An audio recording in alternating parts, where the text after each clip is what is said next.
All right, hello and welcome back, everybody. Excuse me. Everyone rejoining from lecture. I'm just checking my email really quick to see if there's anything anything new. Any questions through email, and it doesn't look like there are any.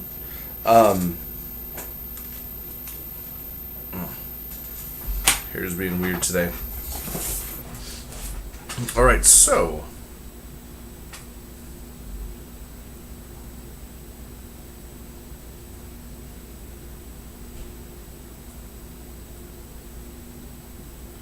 in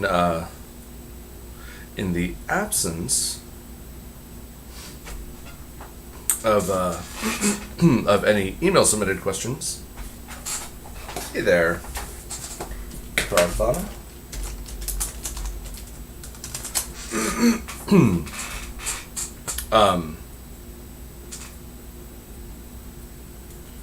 Do you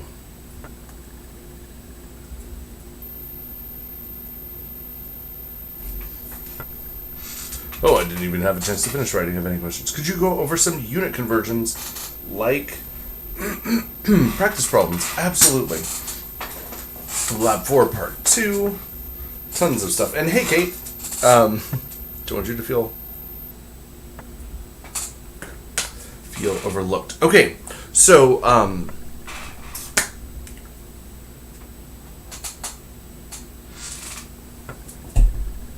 Brianna, I have a question. We totally can do some unit conversion problems. My question is,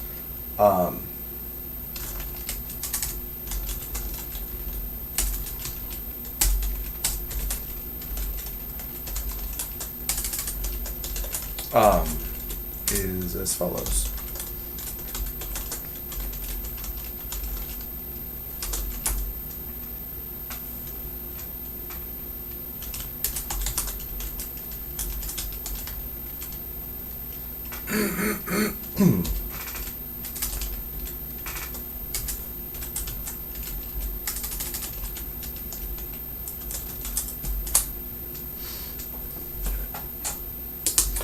Esther. Okay, great questions on exam 1 format, which we can totally get to. And then, Prathana, you have a question about lab 4 part 2. Okay, we will get to all of this.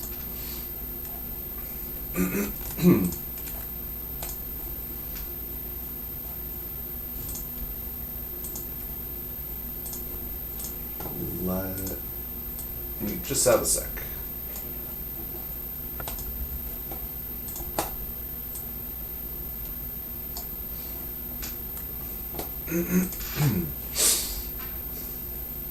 All right, so let's see.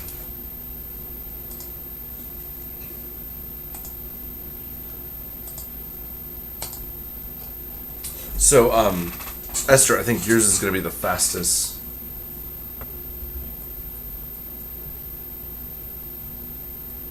To answer. So the exam 1 problem types.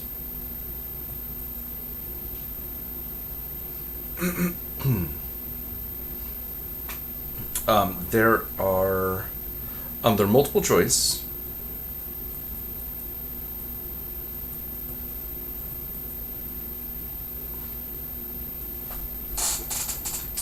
For sure, multiple choice.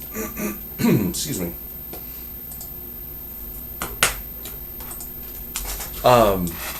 There's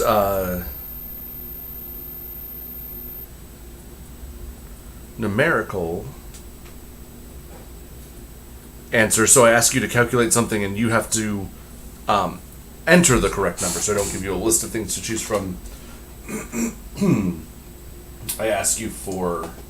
I give you the problem, say, calculate it, and it's up to you to do so. Whoops.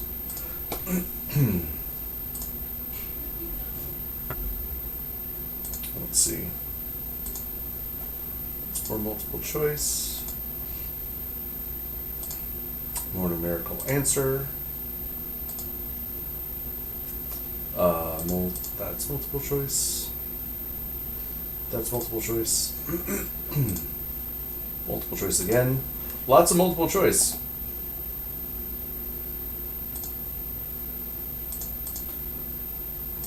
And more numerical answer.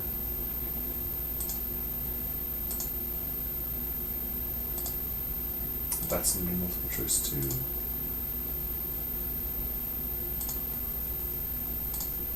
Oh, that's numerical answer.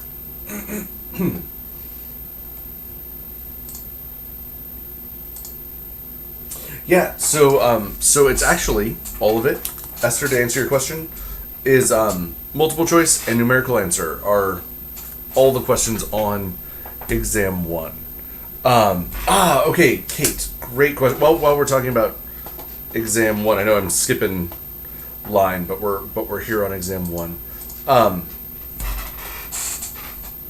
So the exam material is based on lecture.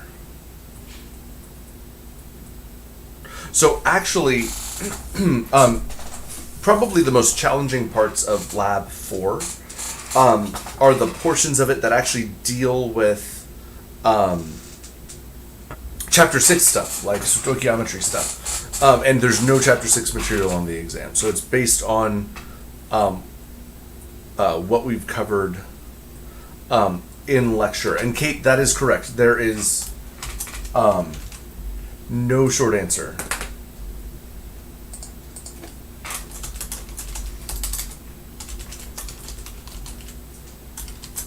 No short answer questions, which the nice thing there is the short answer questions for the lab quizzes are the ones that I have to go back and then grade, so you don't know your actual score until I go back and grade them.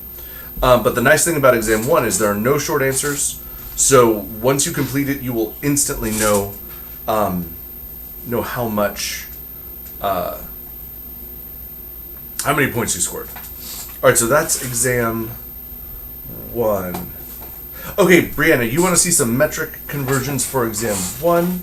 We'll hit those up next, and then Prathana will circle back and talk about your question on Lab 4. Let's see. No, yeah, Kate, not at all. It's 3 minutes per problem on average. Some of them, the calculations might take a little more, but some will definitely take less. But you're not going to have to be typing essay answers in this thing at all. It's just going to be all information based. Okay.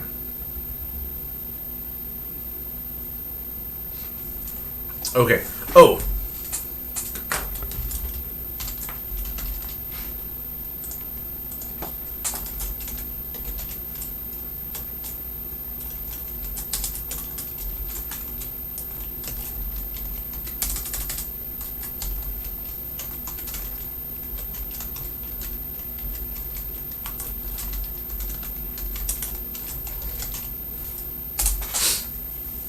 Krentz, if you Google electronegativity periodic table as an image search, it'll pop up a thing of the periodic table, but the number by each element is its electronegativity. So I would use one of those while doing the Lab 5 situation.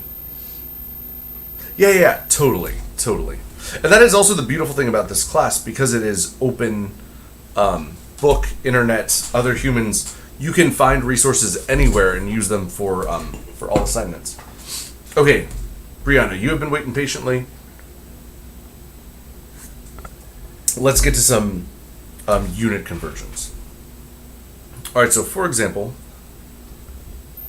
oops, nope. There we go.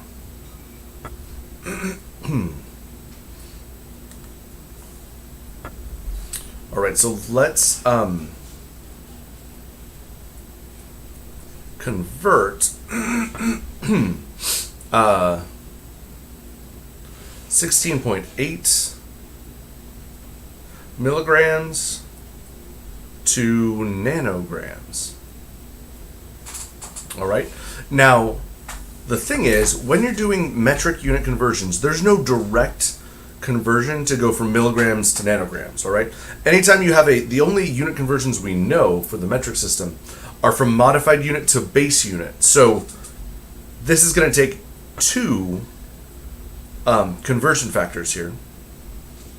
But the way you get this done is your first step, you convert from milligrams to grams, right? So milligrams cancel. And so you've gone from modified unit to base unit. Then you go from grams to nanograms, all right? Now we've set up the positions for these conversion factors. Now we need to add in the values. Now means 10 to the negative 3. So 1 milligram is 10 to the negative 3 grams. All right? And nano is 10 to the negative 9. So 1 nanogram is 10 to the negative 9 grams. All right? Now, milligrams cancels milligrams, and grams cancels grams, leaving us with nanograms, which is what we want. All right, and now we crunch our numbers in our calculator, or in your head if you prefer, and the answer that your calculator will give you is, let's see, 1, 2, 3, 4, 6. So let's see, this is what, 16,800,000 nanograms when you punch it into your calculator. The question that you have to ask yourself is, does it have the right number of significant figures? And when you look, all of these unit conversions are exact, right? Because we've stayed within the metric system. What we have to check is we have to check the number we started with, which has 3 sig figs. Our answer also has 3 sig figs, so this is the correct answer. There are 16,800,000 nanograms in 16 milligrams. All right, let's do another one that we might run into. How about this? What if we have to convert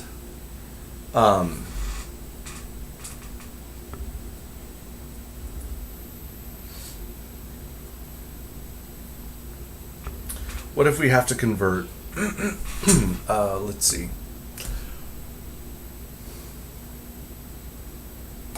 How about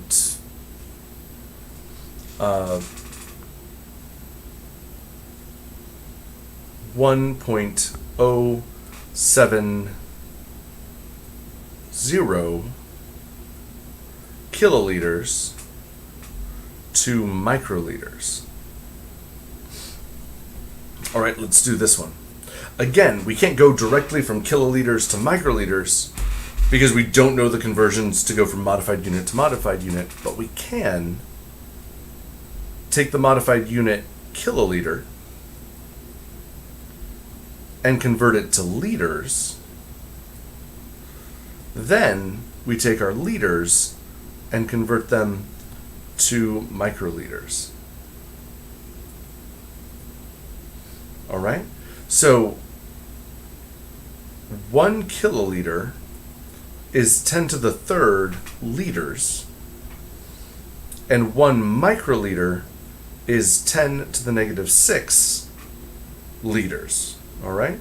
So now we're all set up where kiloliters cancels and liters also cancel, leaving us with microliters. But then now we crunch our numbers. All right, and my calculator is telling me, let's see, that the answer is 1, 2, 3, 4, 5, 6, 7, 8, 9 microliters So there's 1,070 million microliters in 1.070 kiloliters. The question is, what do my sig figs look like? And my original number has 4 sig figs in it. My answer only has 3. The only way to write this number with 4 significant figures is to use scientific notation. All right, so we're going to have to write this in scientific notation for the answer to be correct. It's going to be 1.070 times 10, and let's count how many spaces over we got to roll. 1, 2, 3, 4, 5, 6, 7, 8, 9. So 1.070 times 10 to the 9 microliters then is the correct answer, the correct value with the correct units and the correct sig figs. So those types of unit conversions you can totally expect to see tomorrow on exam 1. Okay. All right, Prathana, you asked a question about lab experiment 4. Let's take a look. You said lab experiment 4, part 1 of the observations and ratings. Okay, yes.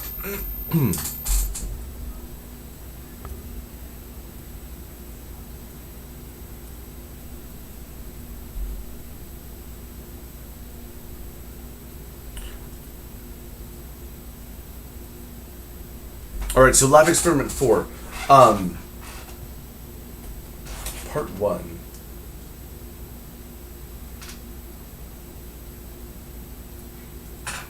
Okay, so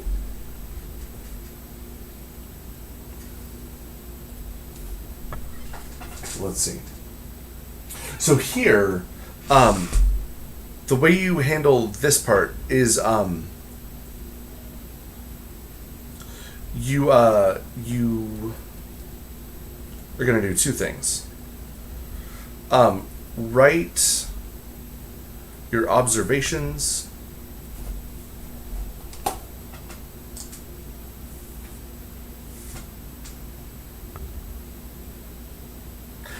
Yeah.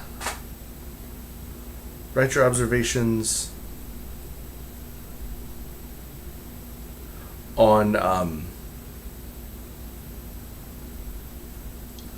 the hydrates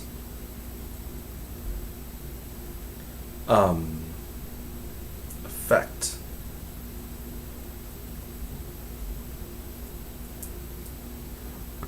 on the cobalt paper.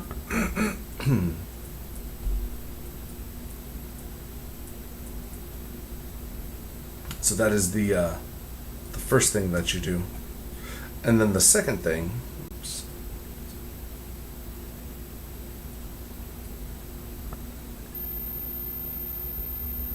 Is for the rating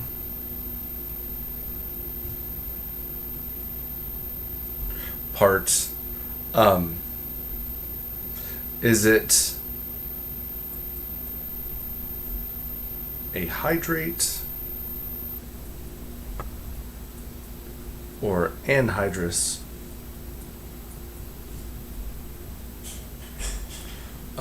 based on the color change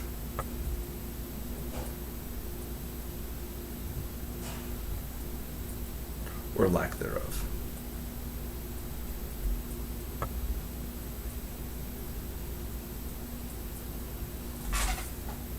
All right, so that's basically all you have to do for that section.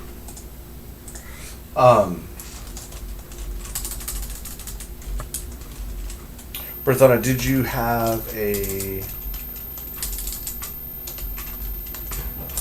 specific question?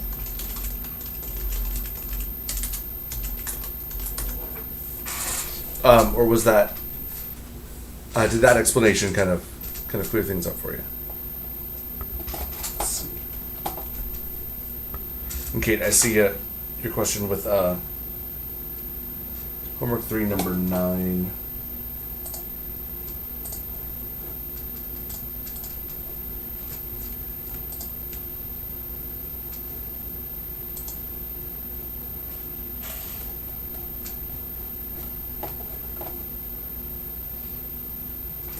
Okay. Prathana, let me know if you have sorry, further questions about it. I'll be totally down to get to those. Next in line, Kate, your question is on homework 3, question 9.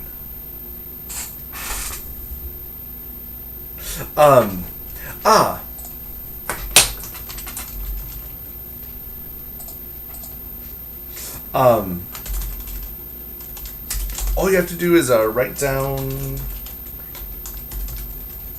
the color change, or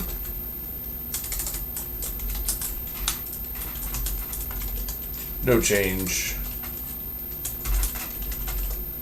if there wasn't any. Whoa.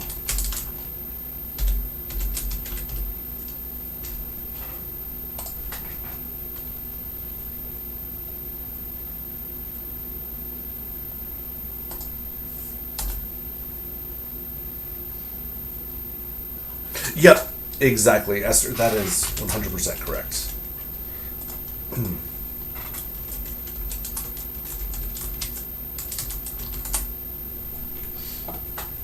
Okay. Kate, your question on homework 3, question 9. Homework 3, question 9 asks, which of the following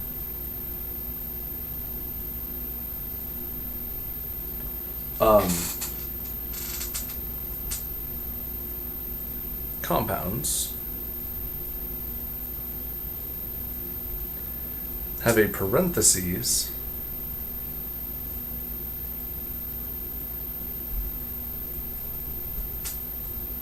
in their chemical formula?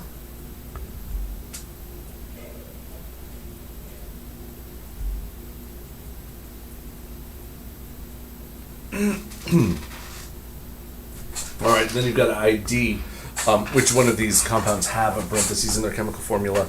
Now, the key to answering this question all hinges on what does it take, when do you have a parenthesis in your chemical formula? And the answer is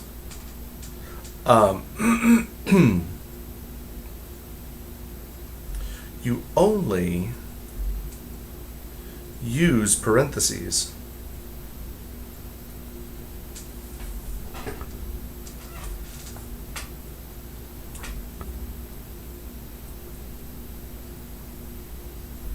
when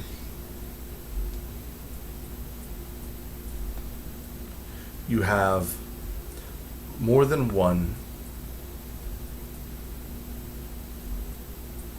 polyatomic ion.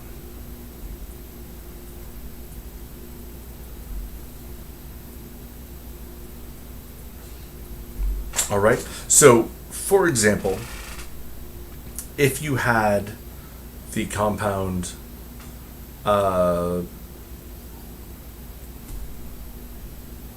here.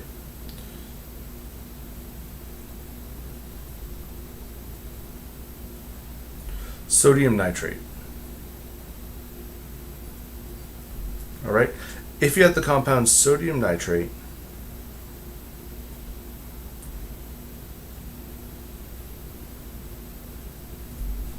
you have the cation sodium, the anion nitrate. These would come together in a 1-to-1 ratio. So it'd be NaNO3. If, however, you had the compound scandium 3 nitrate,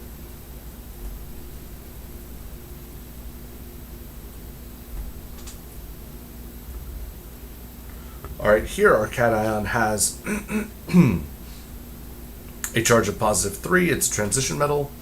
Our anion has a charge of -1, so we need 3 anions to balance with that cation, right? So you'd write the chemical formula SC open parentheses NO3 close parentheses 3, because you need 3 nitrates. All right, that is the only time you have a compound with a parenthesis in its chemical formula. So here, when they're saying, whoa, did not mean to move that there. In this problem, when they're saying which of the following compounds have a formula that contain a parentheses, basically, all you have to do is figure out which one of these has multiple polyatomic ions in it, and that will be your answer with a chemical formula.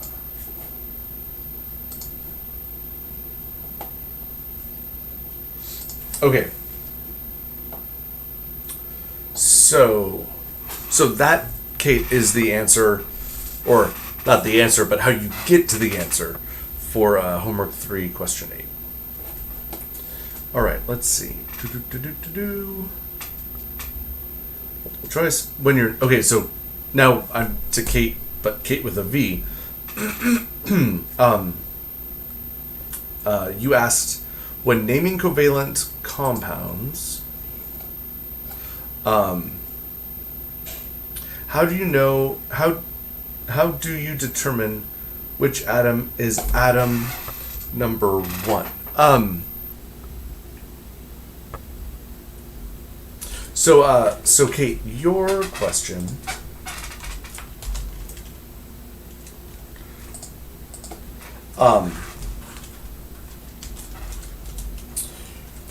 whichever atom appears first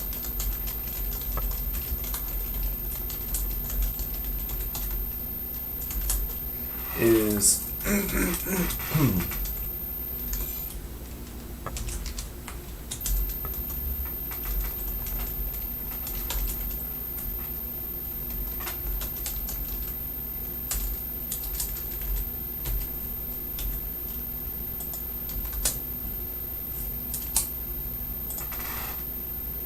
okay, good, I'm glad. Okay, let's see.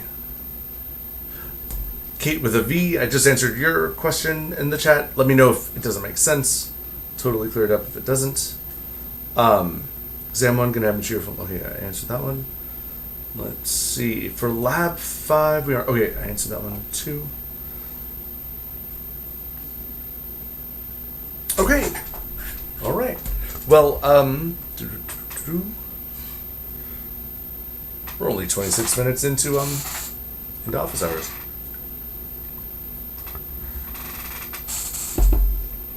At this moment in time, it looks like the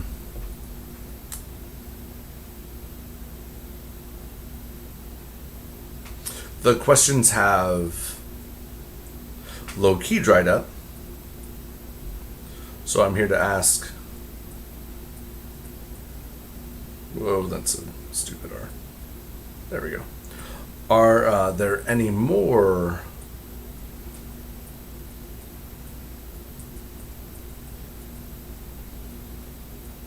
questions?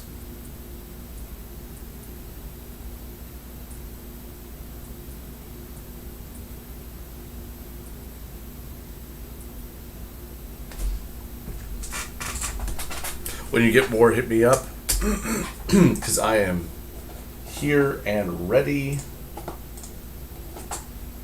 to start lobbing out answers.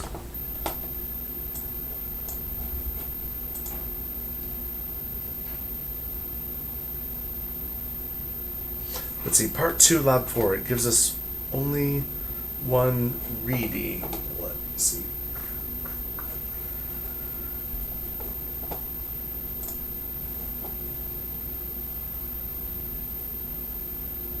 Yes. Yeah, totally.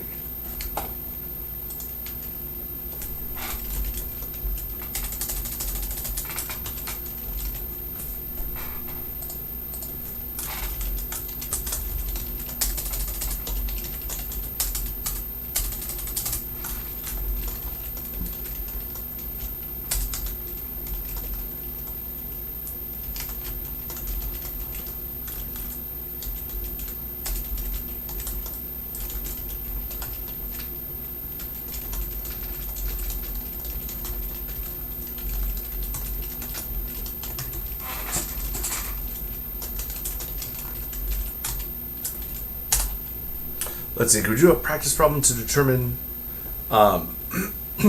determining atomic mass? Esther, absolutely.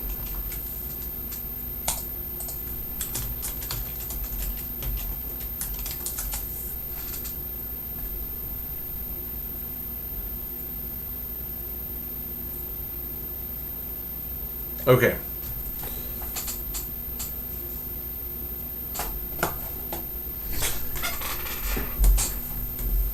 All right, so let's see.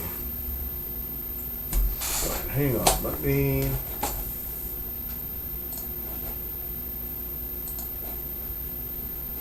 pull up some stuff.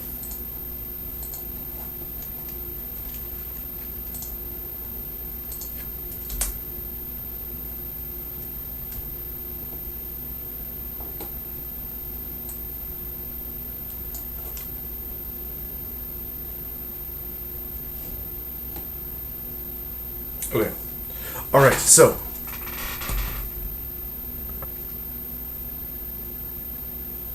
atomic mass. All right, so let's oh, right, sorry. I was thinking of chapter 6 stuff. Esther, you're asking about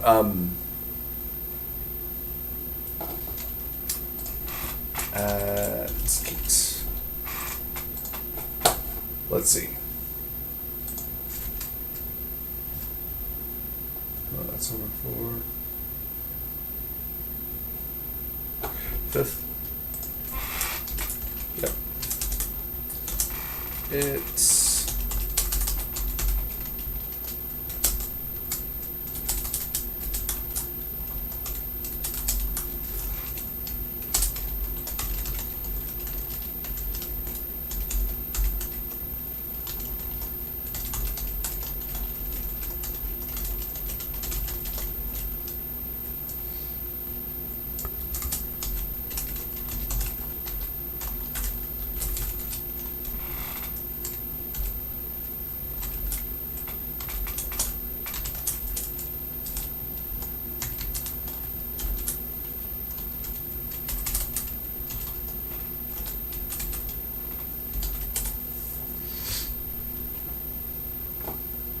yes. Totally. Okay, so yeah, Esther and Brianna both asking for atomic mass. I'm pulling up an example for that right now. Oh yeah, no worries. Let me just see.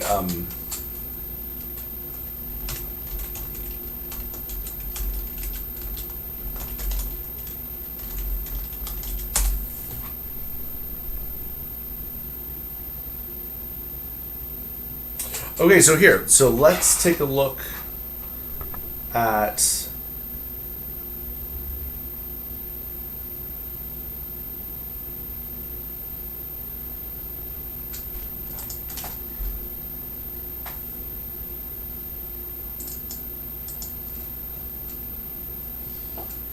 I'm looking up the isotopic data.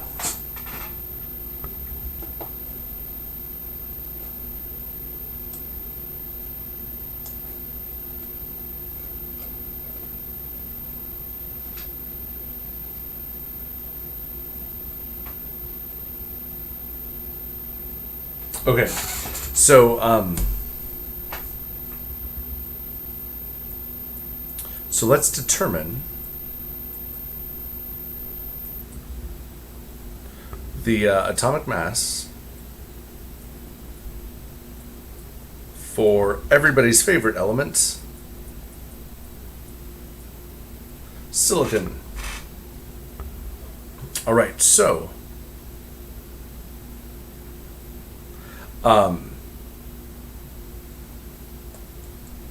we've got 3 stable isotopes here to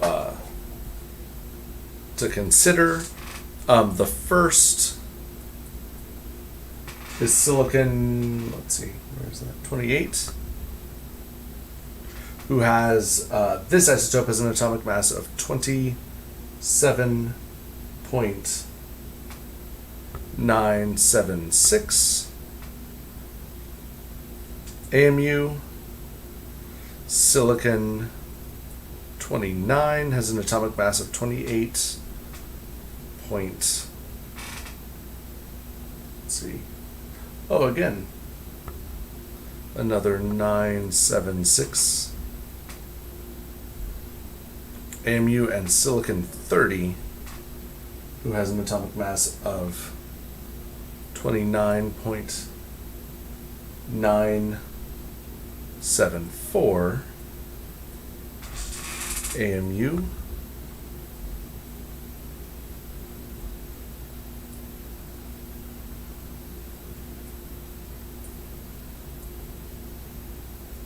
Our natural abundances here, which we're going to multiply each one by the percent abundance over 100.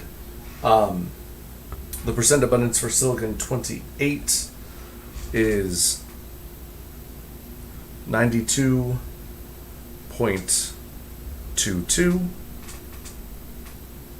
For silicon 29, we have a percent abundance of 4.69, and for silicon 30, we have a percent abundance of 3.09 over 100. All right. So here, that's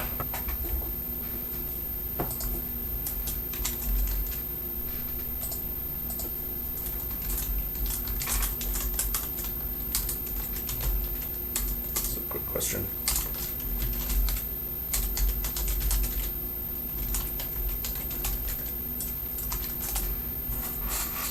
Okay.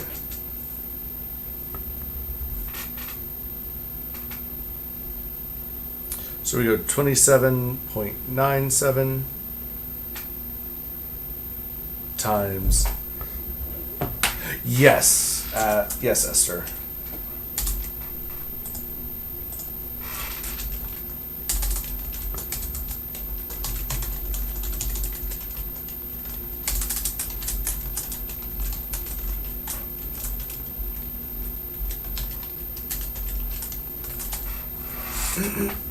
Okay. 27.976 times 92.22 divided by 100. Let's see, this is 25.7994, but we can only keep 4 sig figs. So this will be 25.80 AMU. Next we have 28.976. Oh, clear. 28.976 times 4.69 divided by 100. All right, so this is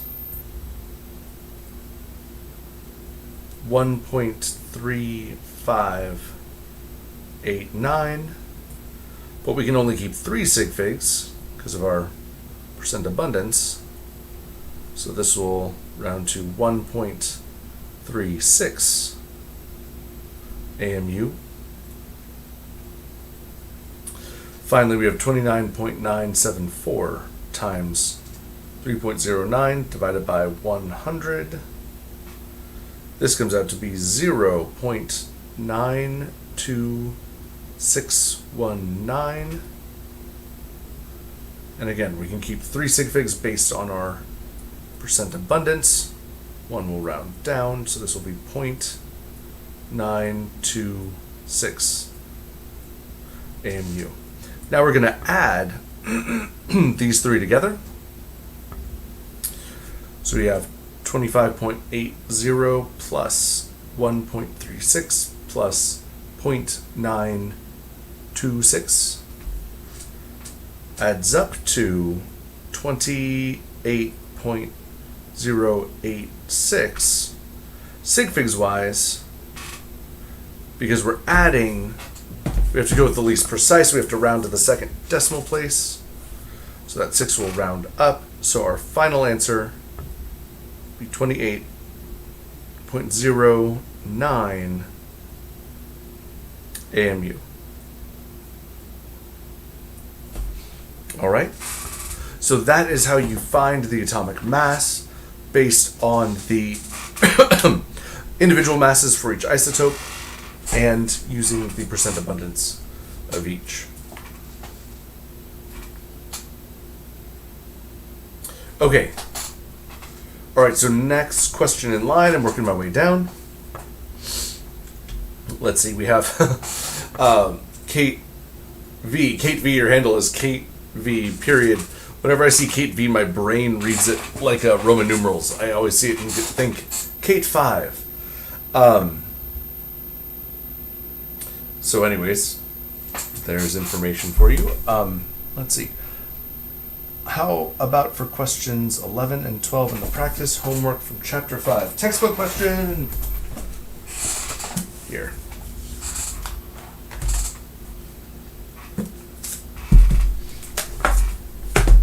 Chapter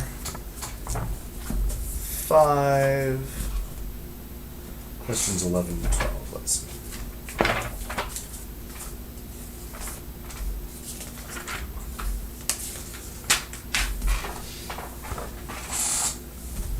All right, let's see here.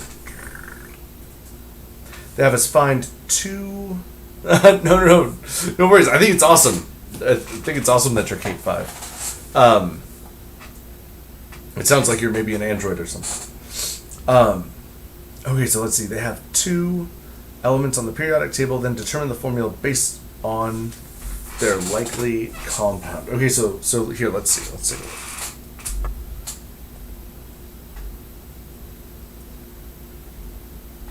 All right, I need to take these off. I can only wear them so long before my ears start screaming out in agony. Because it gets humid. Okay. Let's see, the components for 4 binary molecules shown different periodic table. What is the chemical formula for the simplest compound likely to form? Okay, let me pull up our periodic table. So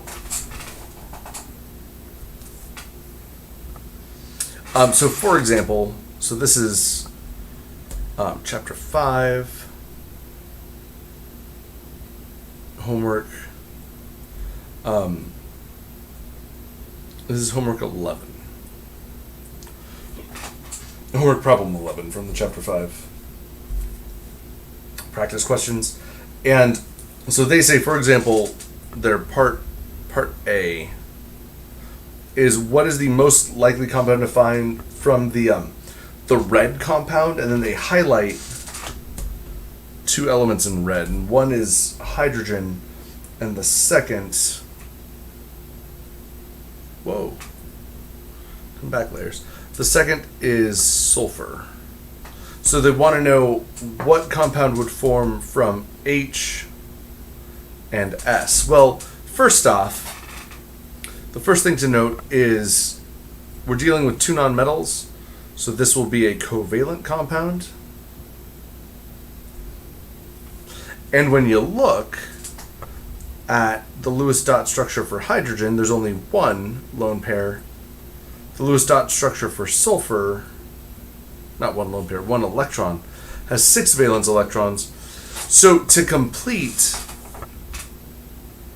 sulfur's octet, oh no, oh shoot,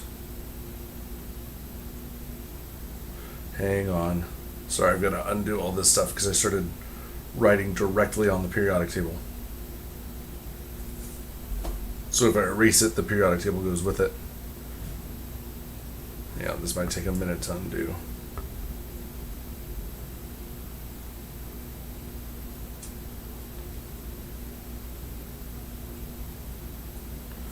No, Photoshop, don't freeze. Sorry, hang on. Photoshop is spazzing at the moment. Okay, there we go. Thank goodness.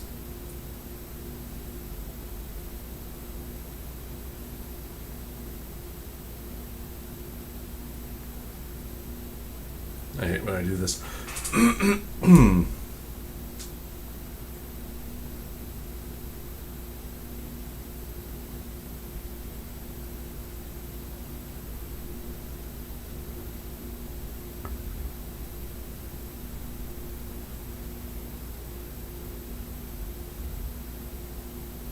Okay, sweet. Okay, here we go. Sorry about that. So again, kind of looping back. Hydrogen,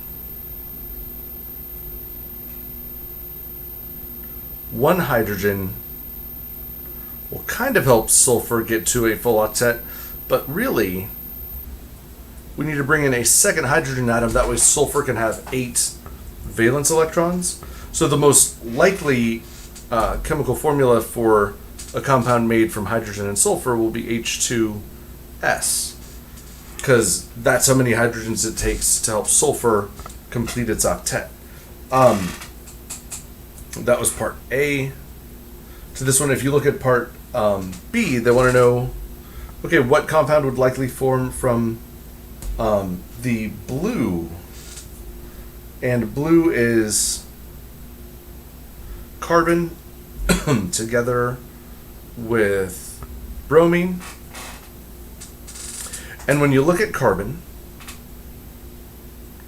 carbon has 4 valence electrons. Bromine has 7.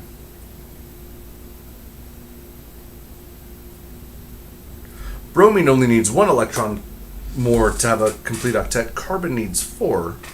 So one single carbon can satisfy 4 bromines, right? Because bromine just wants to share 1 more electron. So if we bring in a second one, that gets carbon up to 6 valence electrons. If we bring in a third, carbon's now up to 7. And then if we bring in a fourth, carbon's up to 8. All the bromines are up to 8. So the most likely compound to form from carbon and bromine will be CBr4. So that's the kind of tactic you take to solving the practice homework. Both 11 and 12, they're the same type of problem. They just mix up the elements from chapter 5. So let me know if there's like a specific one. If you're like, oh, but I'm really wondering about part D and number 12 or whatever, we can totally do it. But kind of take that strategy, look at your 2 elements, and then look at the dot structure for each one. And then ask yourself, how many more electrons does each one need? How can I pair these up to share their electrons so that everybody gets 8? Then you figure out how many you need of each. So anyways, that is how you handle that question. Let's see, where was I? Okay. Okay,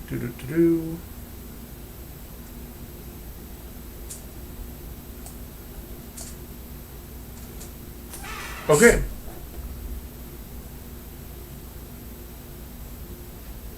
So Kate, let me know if that makes sense. That is how you would handle that question.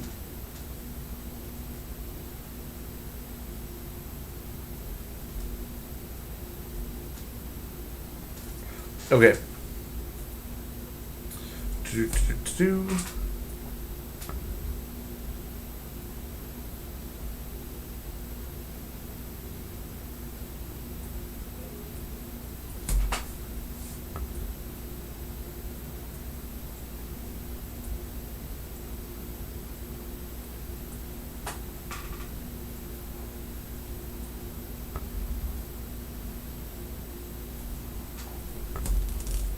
Oh, sorry, Prathana, I totally missed your question. Yes. Okay. Now here's my question.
Okay, let's see. We got a flurry of questions up in here.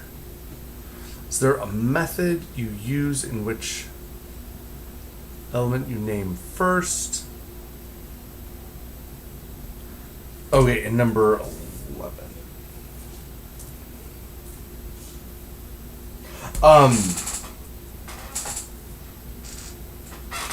Okay, Kate, that is a great question. And what I'll say is, you totally don't, so you totally don't need to worry about it, because, I will always give you either the name or the formula, so you will always know which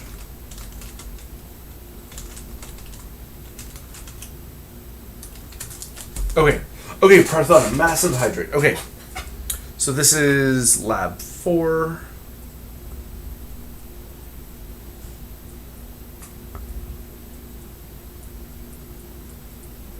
Lab 4, part 2.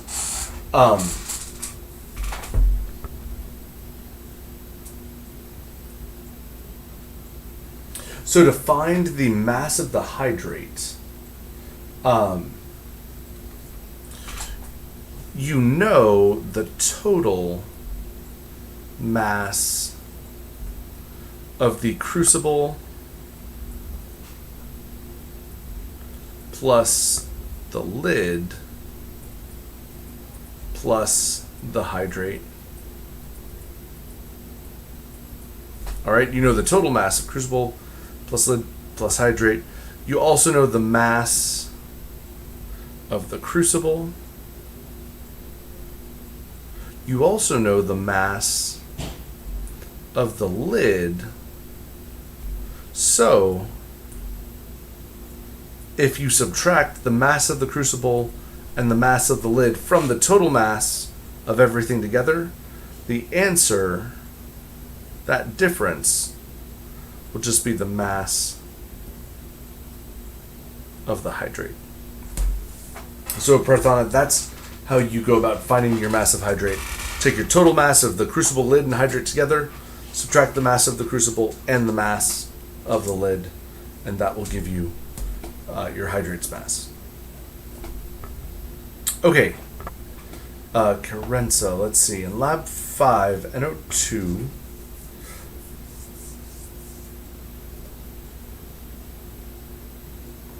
let me just pull up lab 5 so I can get a little context.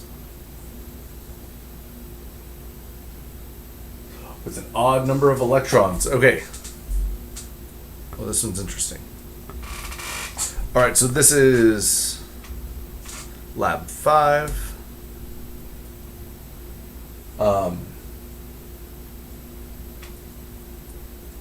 NO2. All right, here, when we look at building this molecule,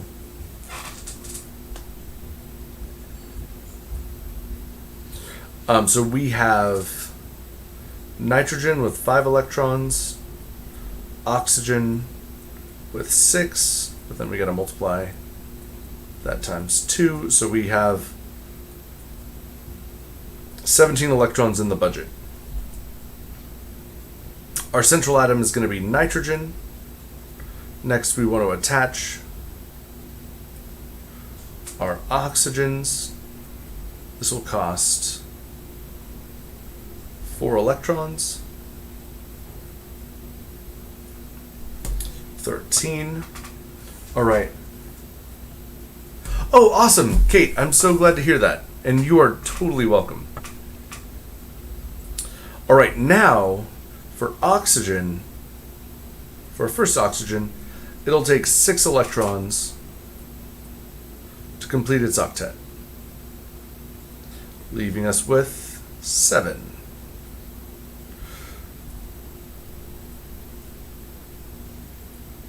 The other oxygen also needs 6 electrons to complete its octet, leaving us with 1. That last electron we are going to give to nitrogen.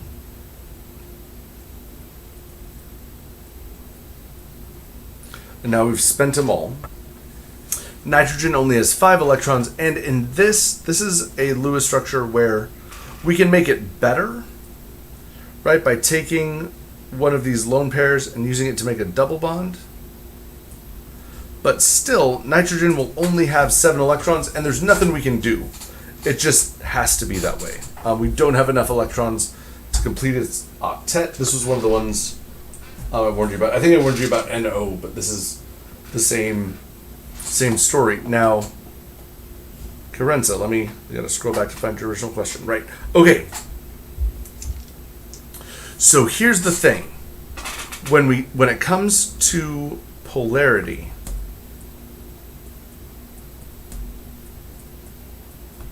we look at 2 things, right? The first thing we look at are bonds. Second thing we look at is symmetry. Now, as far as polar bonds are concerned,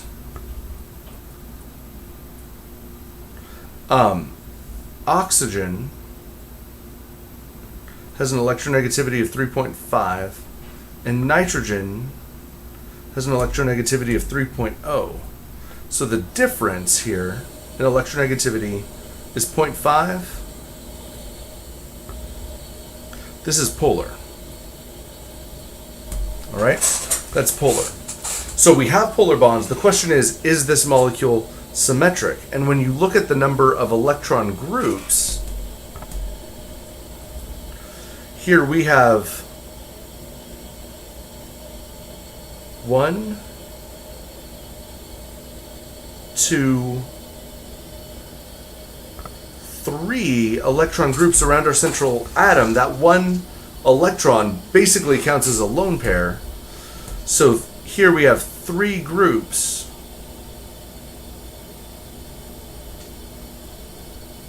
But only 2 of them are oxygens. Oops, I promise I can spell.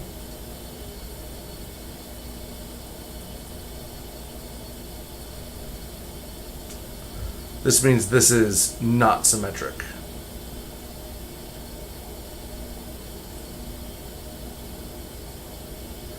And if you're not symmetric, that means that you're polar. So this molecule is polar because you've got 3 groups around your central atom. For it to be not polar, all 3 groups would have to be the same. They'd all have to be oxygens. So this one is polar. All right. Okay. And then the follow-up question. What about BCl3? Okay, let's take a look at boron trichloride, because this is in the same vein.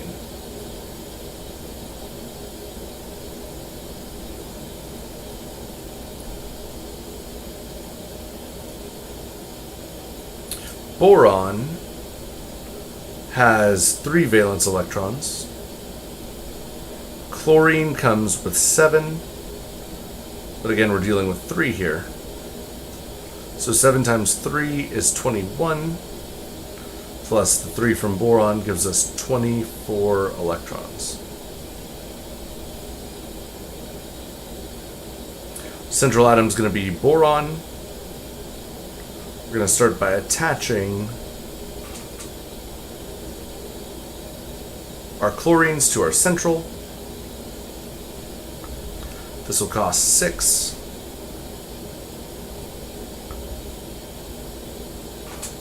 Which gives us 18 left. Now you'll notice, to complete this chlorine's octet takes 6. To complete this chlorine's octet takes 6. And to complete our last chlorine's octet takes our last 6, right? 3 times 6 is 18. So now we have none left. We can still complete the octet rule here by taking 2 electrons from a lone pair and turning them into a double bond. All right? Now here's the thing. Our central atom here has 3 electron groups. And they're all chlorines. So because it's symmetric,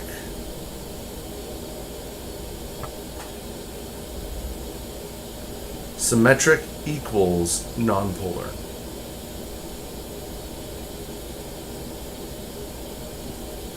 All right. So this molecule, it doesn't matter if boron and chlorine make polar bonds, because it's symmetric, it's automatically nonpolar.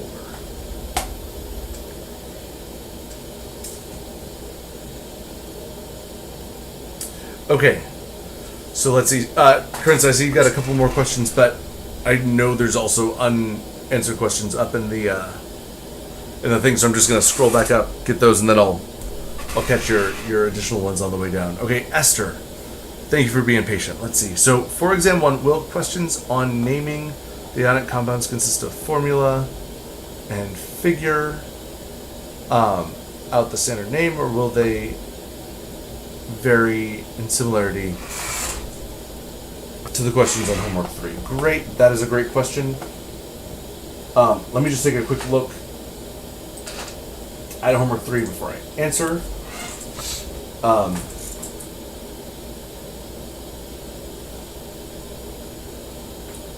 So, and then exam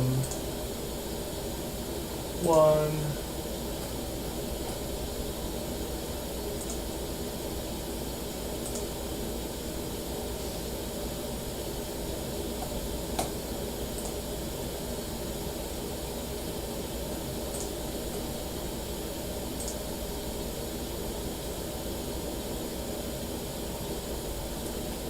So, all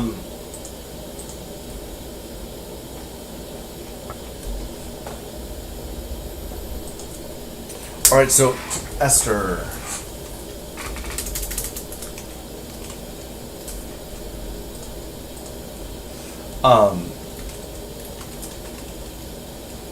So on exam 1, the naming questions are all,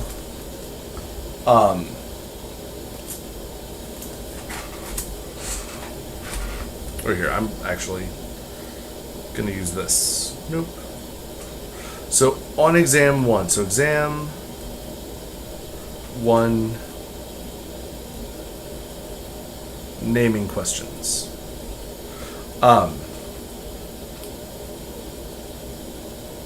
So it'll have one or two formats. It'll either be, here's the name,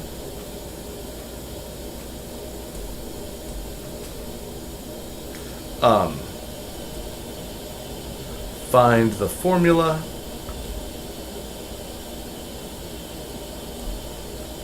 or here's the formula,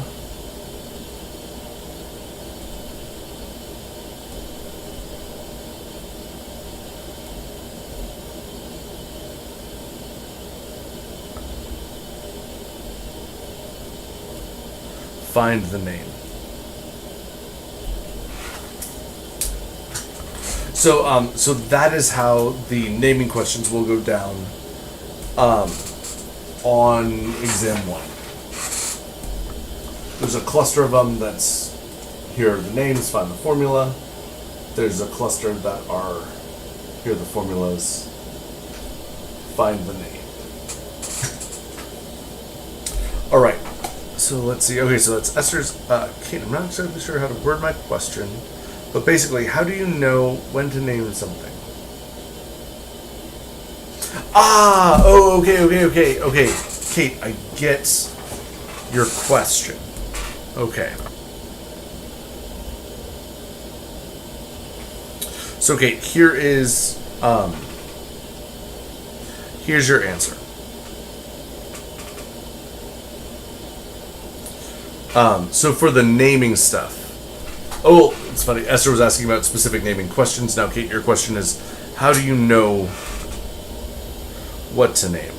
Okay, so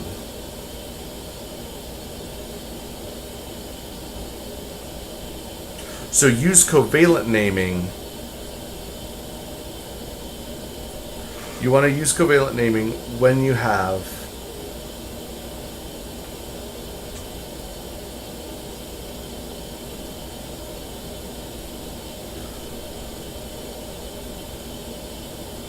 a nonmetal plus another nonmetal. And then you use ionic naming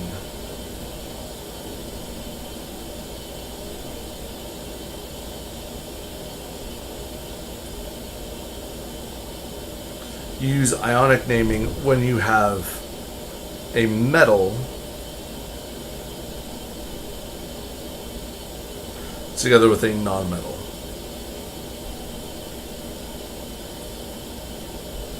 The only exception, and there is,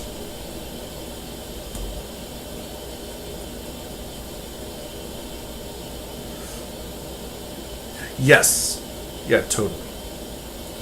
The one exception, and I guess I should put it up here,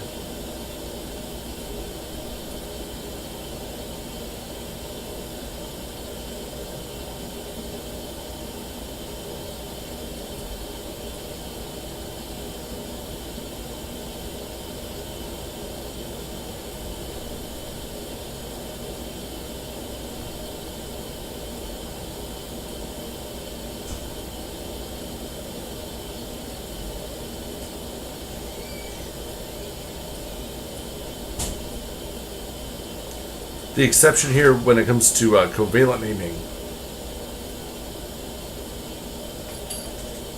is ammonium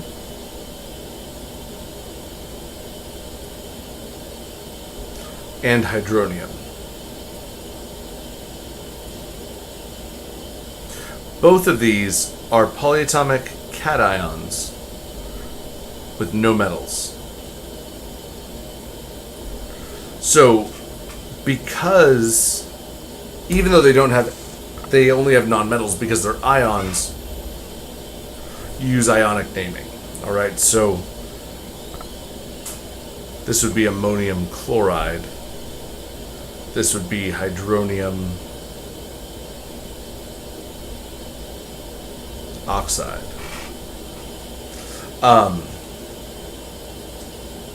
So those, even though they're all nonmetals, because they're still ions, you use ionic naming. All right, so let's cook up a couple examples.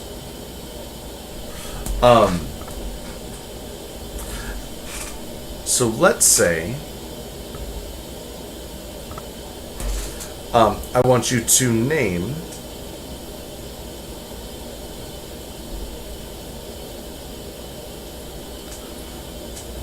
some dudes, and I ask you to name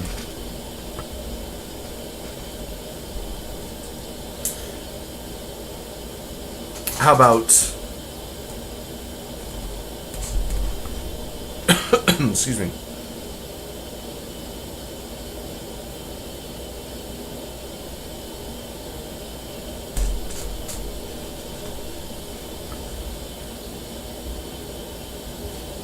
Let's say I ask you to name this. You need to know, are you dealing with an ionic compound or a covalent compound? To find that, you need to do a couple things. First, you need to know where nitrogen is. Well, it's right here. You also need to know where oxygen is. It's right here. But not only that, you need to know, are these metals or nonmetals? So you need to look at them. You need to look at where they fall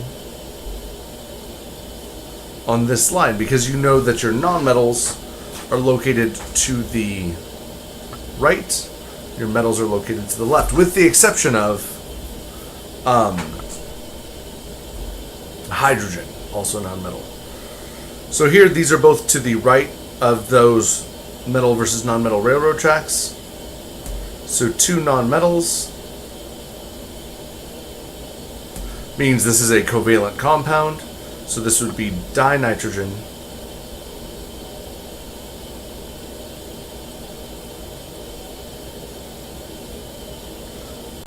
trioxide. All right, let's name another compound. You will never see. So, can metals connect with each other, bond with each other? Absolutely. You'll never see an example like that in this class, Kate. It'll always be either non-metals together or metal plus non-metal. You'll never see 2 metals together, so it'll be very, very clear. It's not that those examples don't exist, but it's just that those examples belong in a different class, so we don't test on those. So let's look at aluminum and chlorine. So aluminum is right here. Chlorine is right here. Because we have a metal plus non-metal, that means we're dealing with an ionic compound, and so we're going to do ionic naming. Aluminum's the metal cation.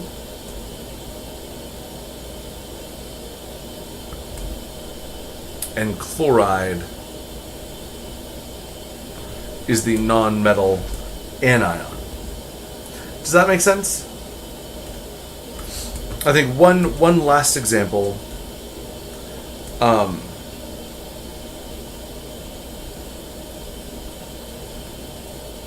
And this would probably be the most confusing one. If you look at this, fluoride is right here. It's a non-metal. But ammonium, this is the one I was warning you about, is a cation.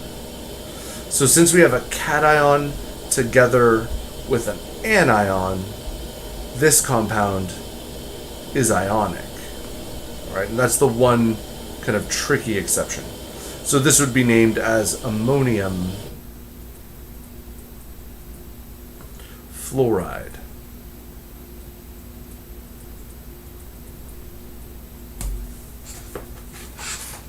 You are welcome. So that would be that dude. Okay. Let's see where we are. Okay.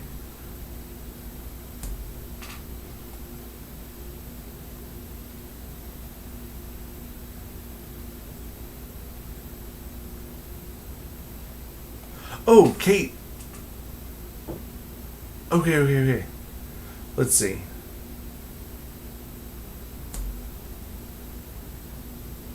Yes. Okay. Wait. I answered that one. There. What about carbon monoxide? Okay. Great question. Okay. So here, kind of bouncing back to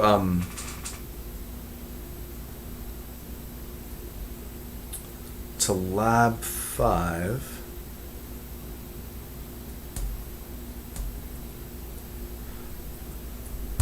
Let's look at carbon monoxide. So carbon has 4 valence electrons, oxygen has 6, for a total of 10. All right, now here, there isn't really a central atom to speak of because we only have 2 atoms. So we don't really have to select a central one. We have 8 electrons left.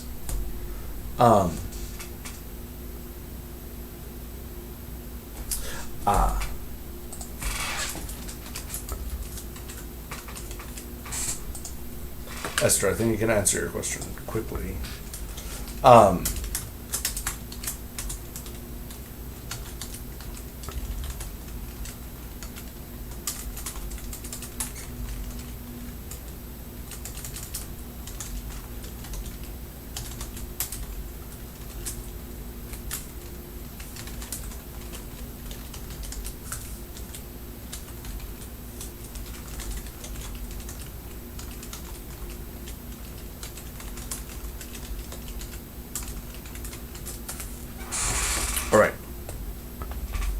So next, so we've attached them. We can complete oxygen's octet, and we have enough if we spend 6 electrons, leaving us with 2. Now carbon still doesn't have a full octet. However, we only have 2 electrons to give. We can only give carbon 1 lone pair,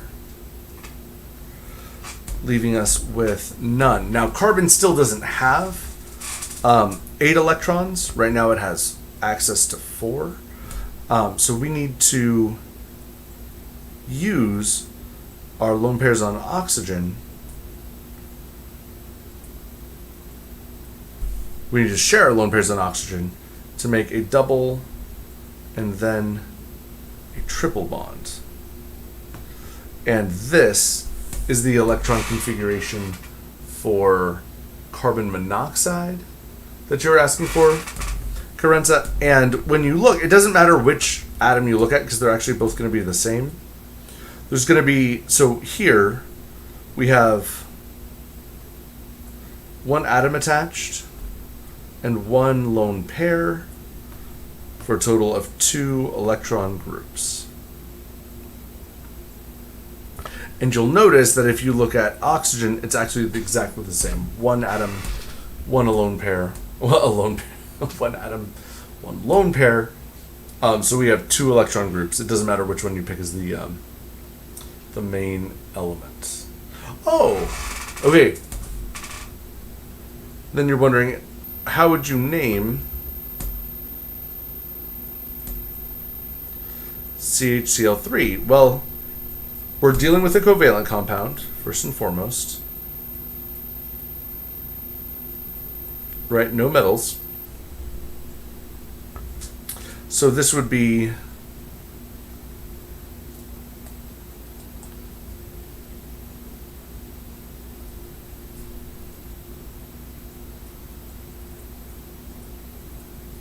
carbon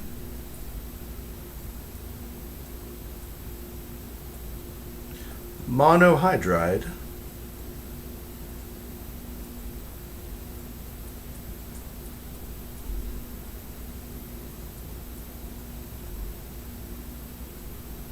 trichloride.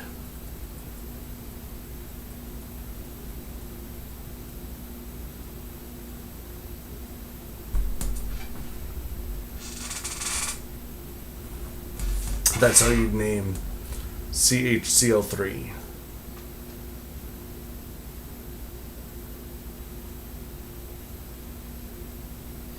Yes.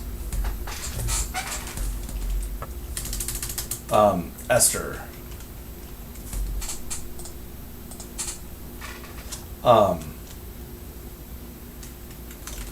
The D subshell always falls in between S and P's.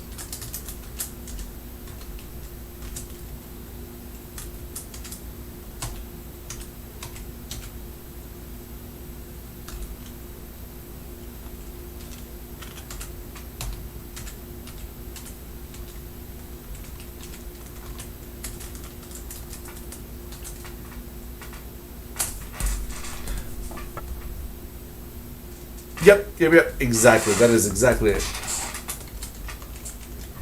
Carenza.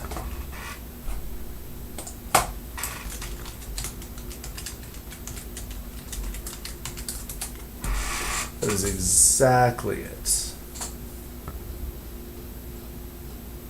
See, I feel like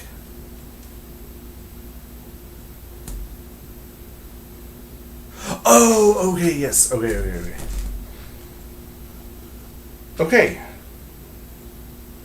What about something like, so if you wanted to name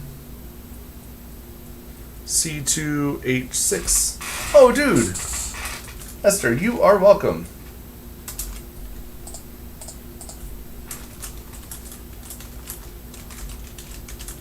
Oh, Wilson. I can almost spell.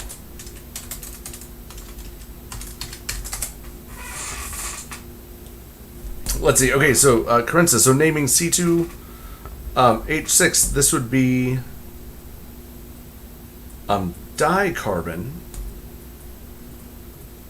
because we have 2 of them. And then we've got 6 hydrogen, so this would be hexahydride.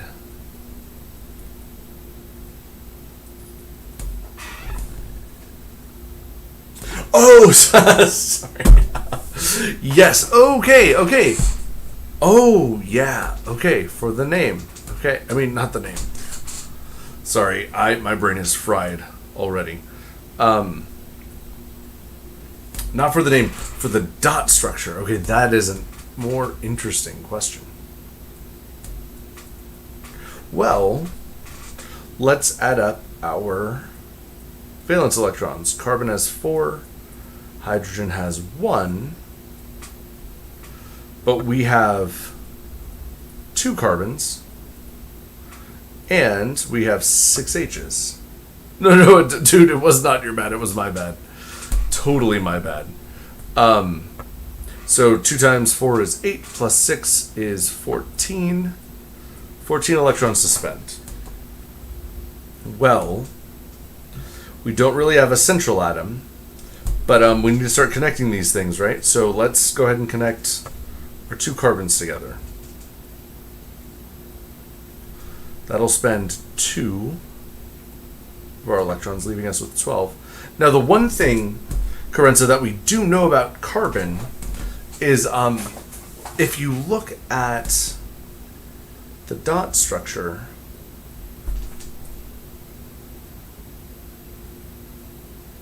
it has 4 unpaired electrons, which means it likes 4 bonds.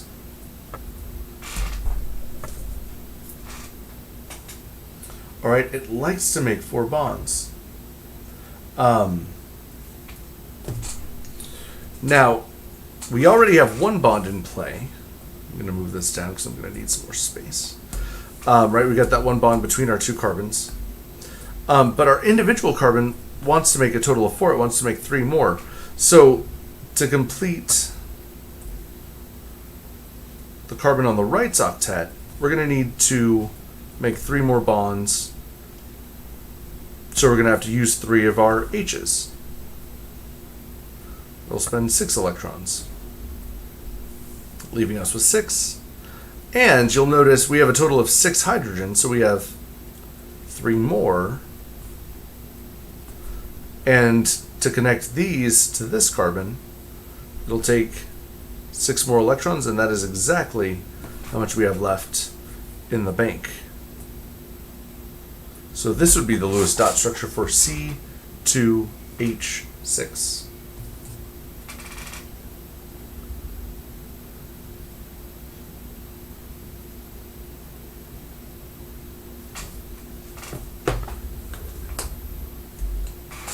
So that is how you handle that situation.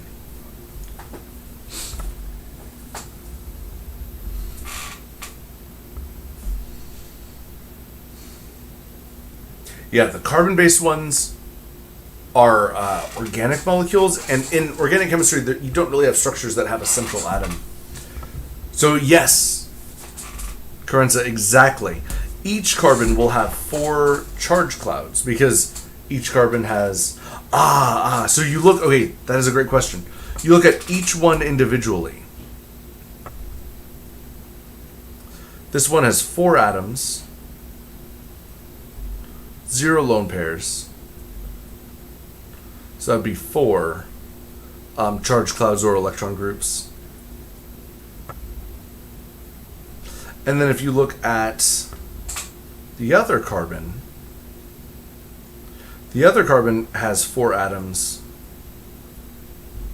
0 lone pairs. So it has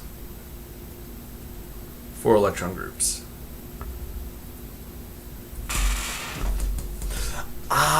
Okay. So, let me ask you, what molecular geometry do you have when you have 4 electron groups? The answer is tetrahedral. Oops.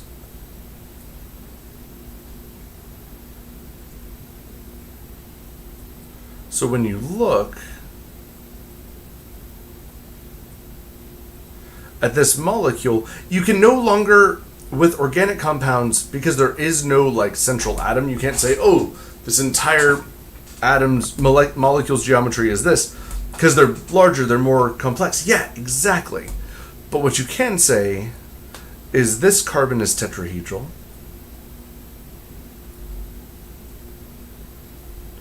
and you can say this carbon is tetrahedral. You wouldn't call it bitetrahedral, but you would just say that each carbon in the molecule is tetrahedral. But bitetrahedral isn't really a thing. So it's really, when you start moving to organic molecules, you stop thinking about molecules in terms of what's the entire molecule's geometry, and instead you localize it and you ask, what is this specific atom's geometry, or what is this atom's geometry, rather than the whole thing, because you can actually have organic molecules where some atoms are tetrahedral, some are trigonal planar, others will be trigonal pyramidal, and so it gets very, very diverse. And so you stop labeling entire molecules and instead look at individual atoms, if that makes sense.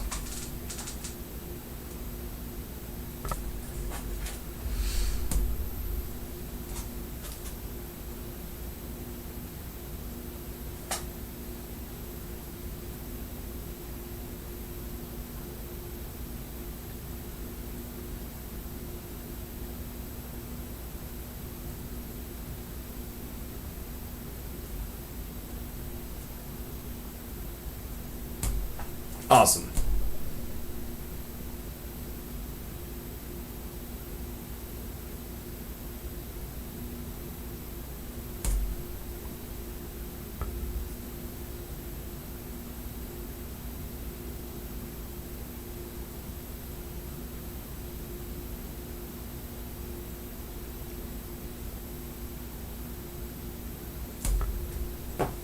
All right, so let's see. Are trigonal planar and bent the same thing? No. Is the short answer. Let's take a look at trigonal planar versus bent.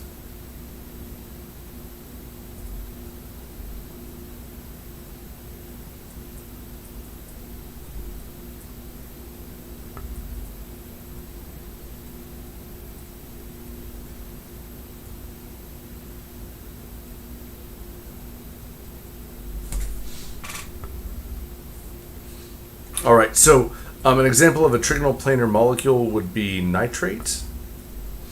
All right, if you draw out the Lewis structure,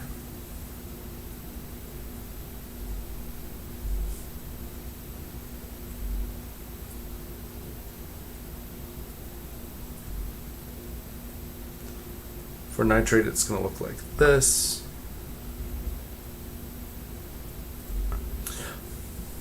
And trigonal planar has 3 atoms, 0 lone pairs. So this lands you with 3 electron groups. All right. And actually, let me put a bracket in my charge. There's trigonal planar. For bent, there's actually 2 different ways to get to a bent geometry. The first could come from a molecule like nitrite, NO2, whose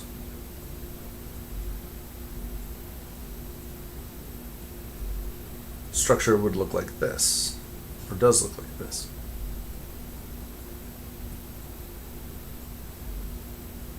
So you can get a bent geometry when you have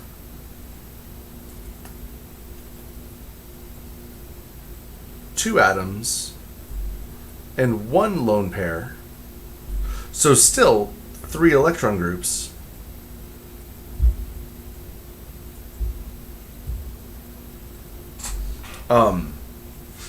But you can see it looks differently because the atoms make a different shape. The other situation where you run into bent geometries are like water molecules.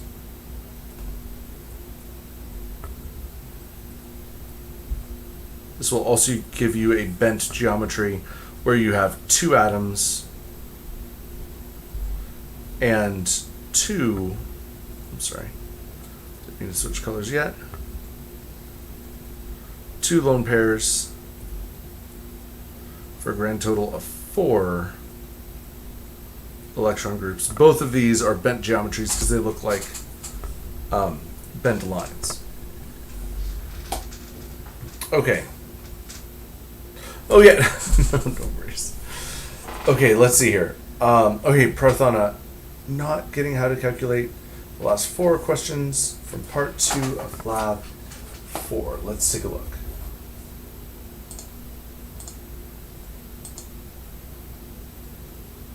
Okay, let's the last 4 things. Okay.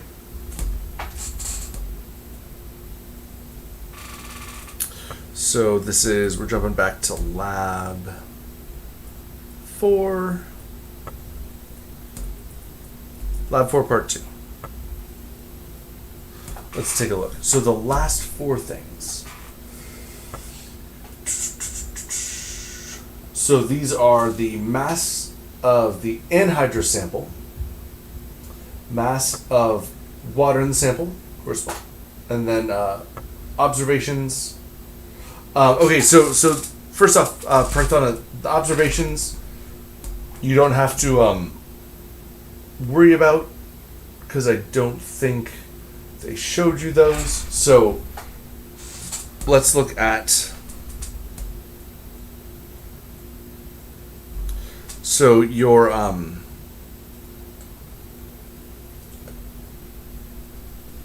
so first we're looking at, we want to know what the anhydrous mass is.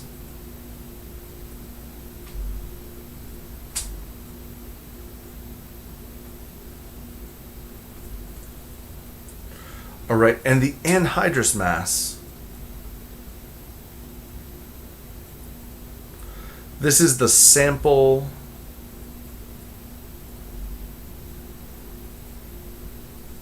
weight after heating. All right, so you put it in the oven, you dry it out, then you weigh the sample. Now, you got to remember, when you're calculating it,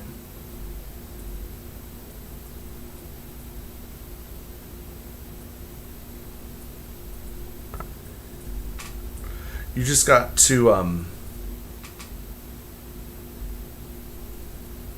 remember to subtract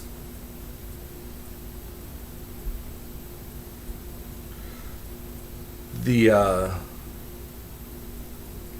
lid and crucible mass.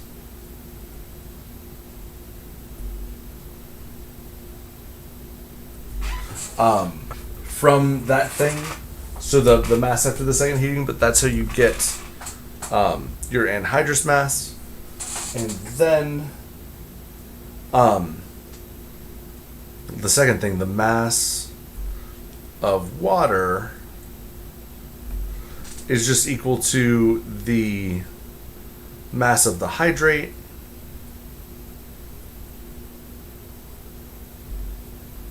which you already determined, minus the mass, your anhydrous mass.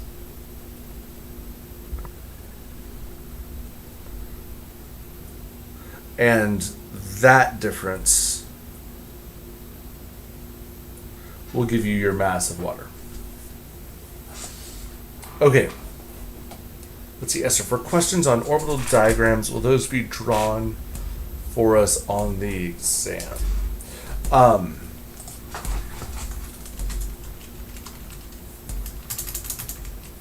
Esther, good question. And I'm trying to think about how to answer it without giving away too much.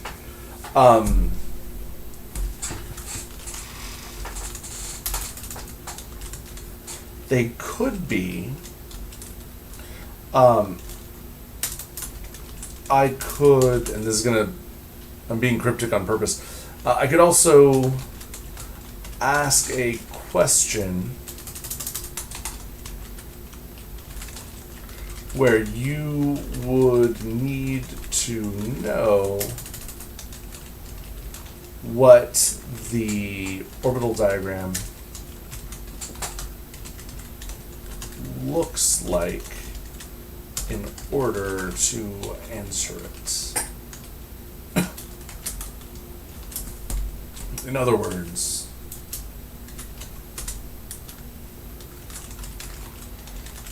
you are not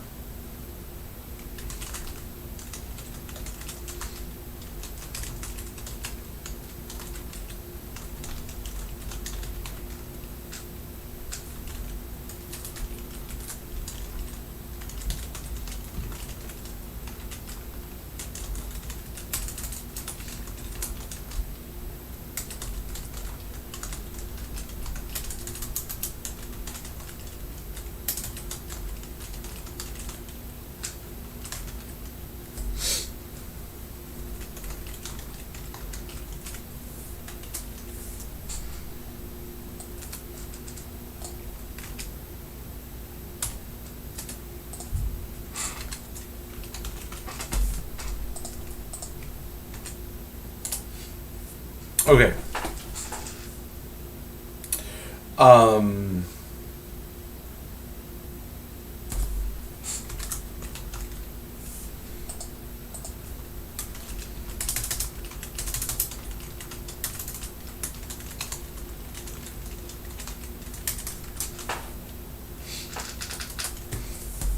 Brandon, there totally could be temperature problems on the exam.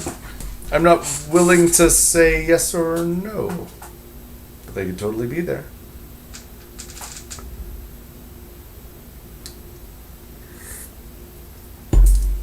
Because temperatures have units, right? Okay. Okay. Prince, I'm finally circling back to your question about C2H2. Yes, if you look at it,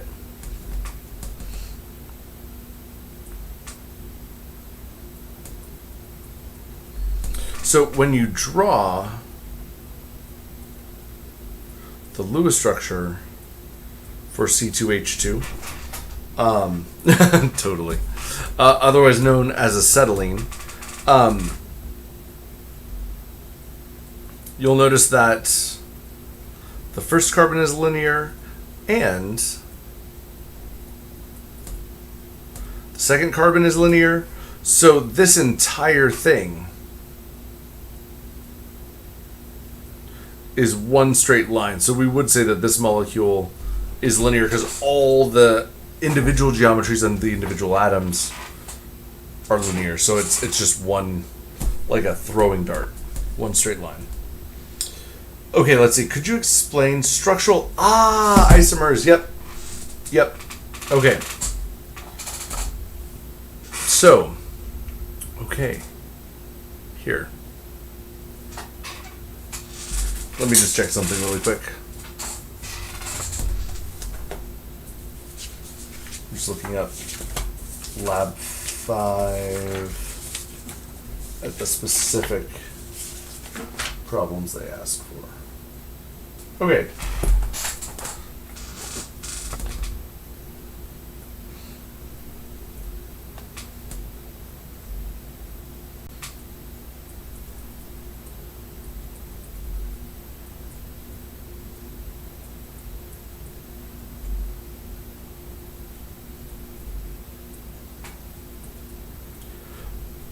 Structural isomers.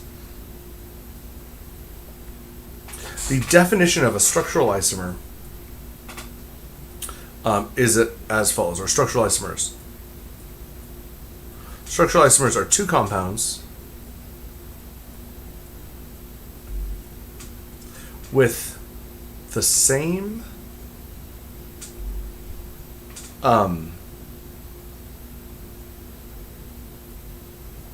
molecular formula and different Lewis structures.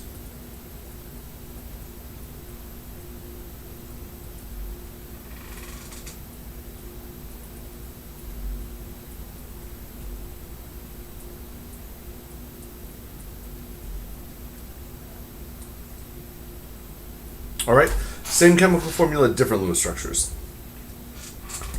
Here, so with that in mind, let's keep that in mind. Here's how you get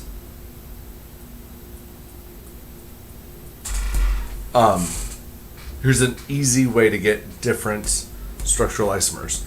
When you're dealing with carbon chains, the first way to do it is line up all your carbons in a straight line. Calculate that your electrons do this right, but I'm just going to skip to the part where I draw the Lewis structure because I already know this one.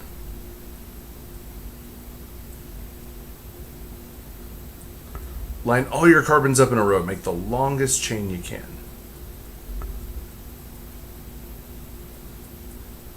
No, they're different compounds. Structural isomers are different compounds.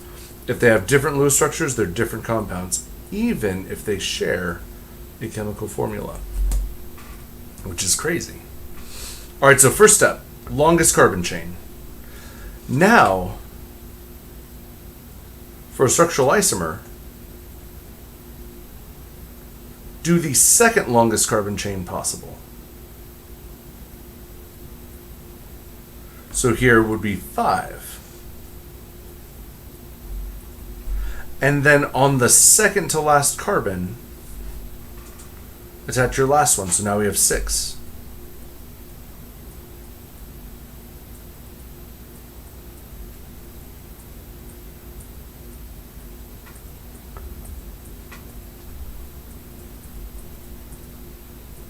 Then write hydrogen forever.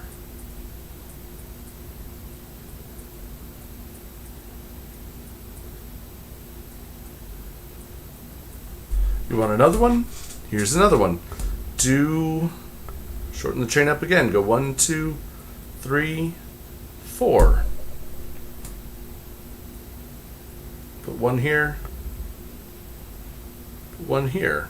Or I'm going to do it on the other side because I think there will be more room. There's another one.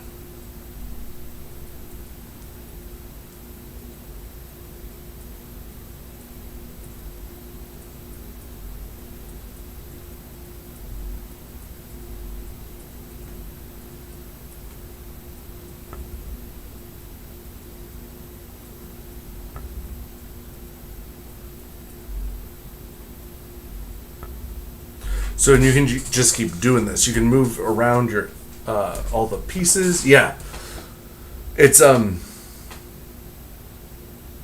lot of H writing, which can get laborious, but you can get there.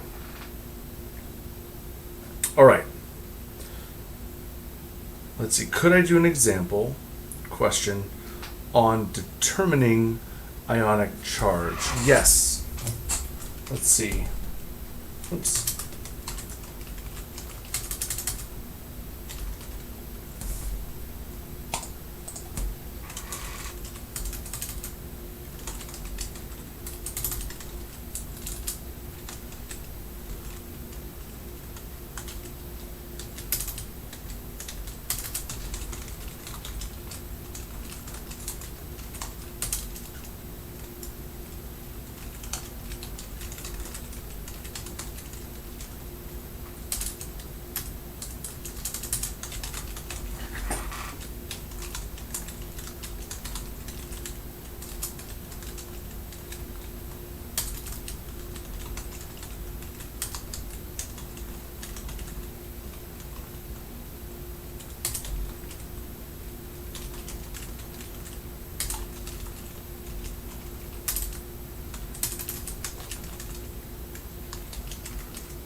Yes, Esther, I totally will.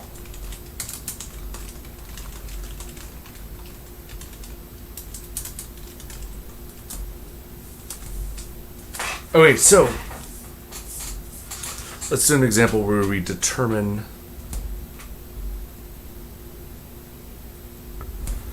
the ionic charge of a transition metal in a compound. Okay, so let's I'm going to look at my trusty periodic table. How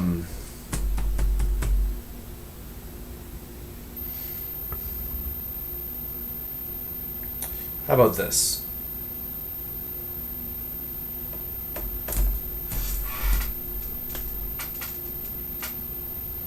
So let's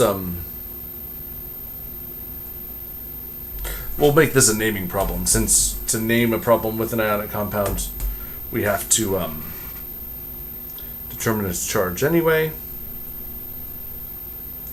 Let's name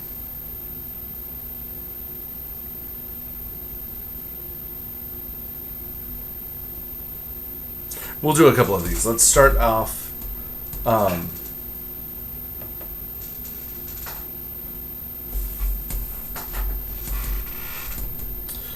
we'll start off with this, and then we'll transition to others. Now, first, PT is platinum.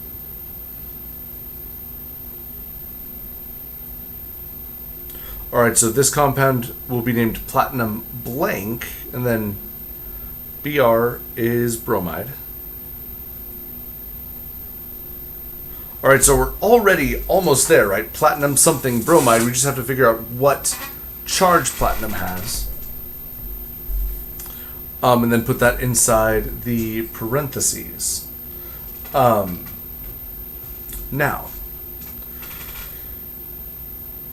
we know that this entire thing is net neutral, so the charge of platinum plus 5 times the charge of bromine, of our bromide, is going to be equal to 0. We know that they all cancel each other, right? So now we just have to solve for platinum. We have the charge of platinum plus 5 times the charge of bromide rather, is -1, and this is equal to 0. So our charge on platinum minus 5 equals 0. To solve for the charge of platinum, we add plus 5 to both sides, and we get that the charge of platinum in this compound is a positive 5, and that goes as a Roman numeral inside that parentheses. All right, so that's one example. Let's do another one. Let's do another naming one. Let's name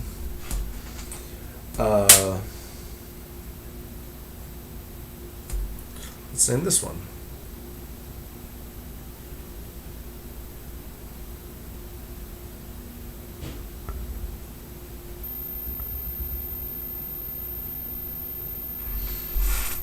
All right, well, this compound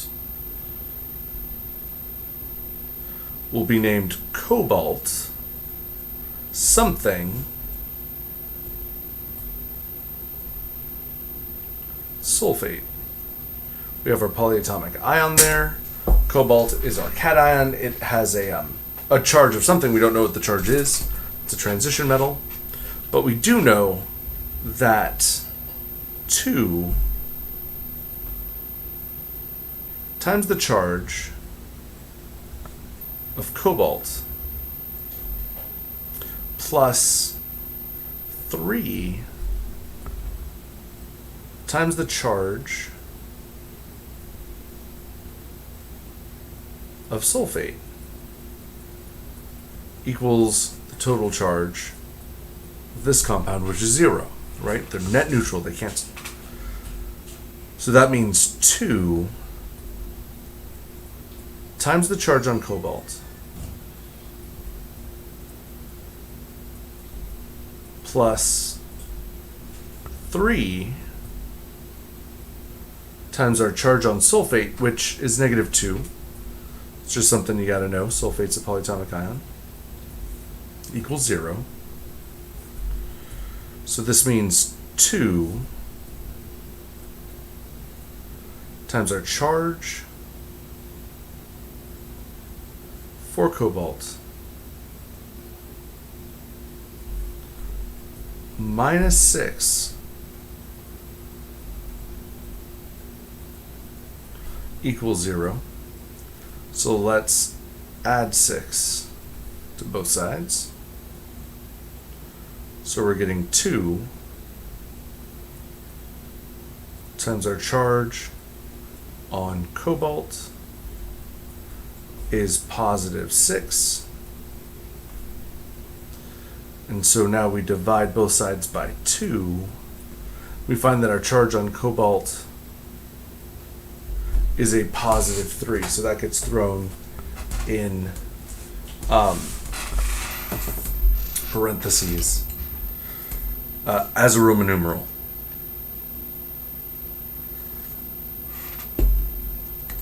All right, Esther, I'm totally willing to do some more examples, but let me hit Prathana's and Karensa's questions, and then if you want to see more, I'm totally happy to do more. But let me just hit these others, and then we'll circle back if you need to.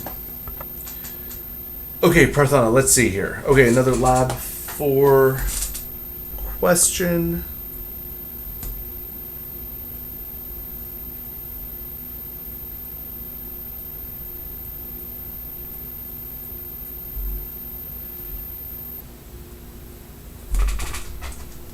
Let's see. Okay.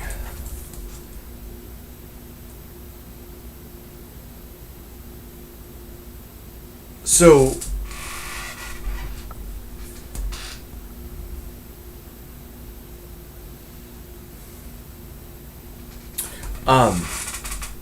Prathana, I talked about this one already. Let's see if I can find that slide.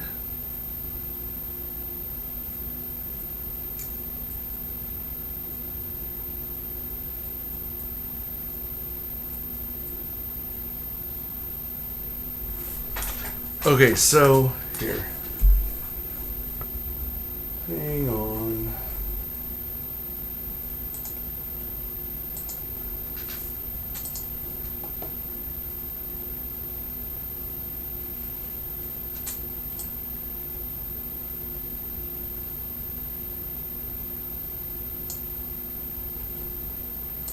So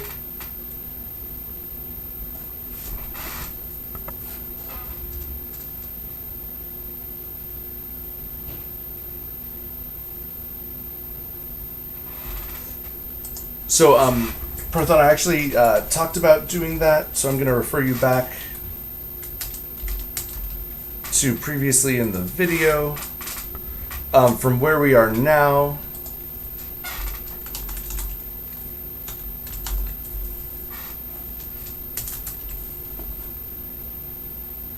jump back like 22 minutes, and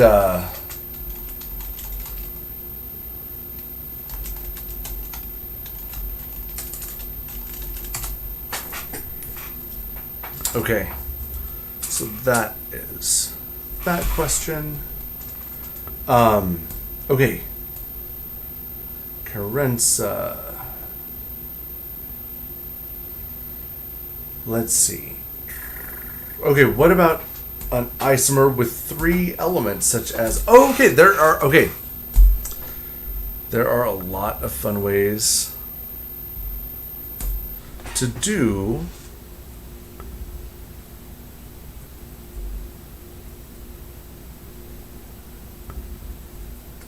structural isomers.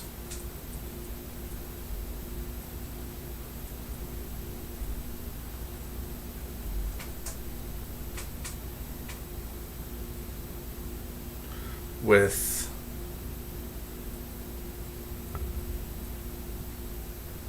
and here you got to get creative. So, well, here, I won't do the exact same one.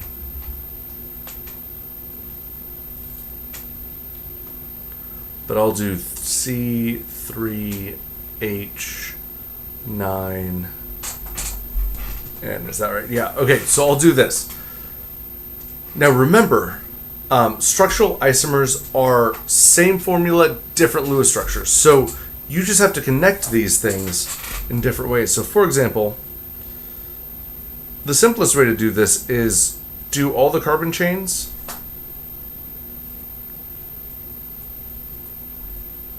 Oh, sorry, all the carbons in a row, and then put the nitrogen or oxygen, for example, on the end.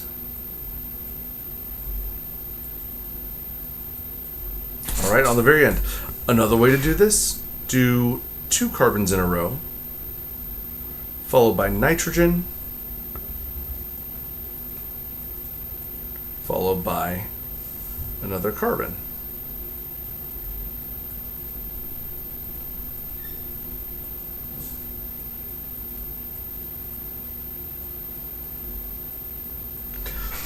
Another way you could do it is you could do nitrogen with all the carbons hanging out around it.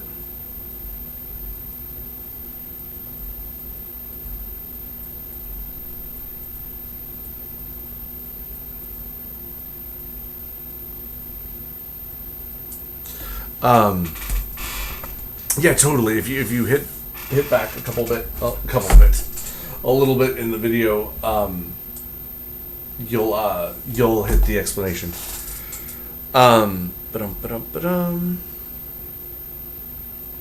Okay. So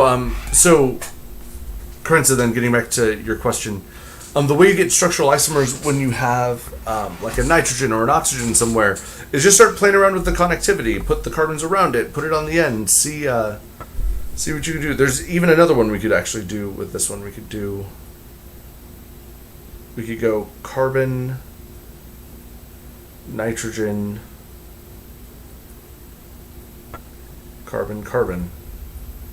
So this would be a fourth one.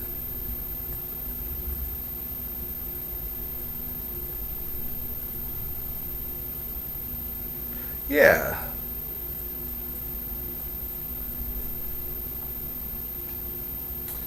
So that is how you get those cool structural isomers.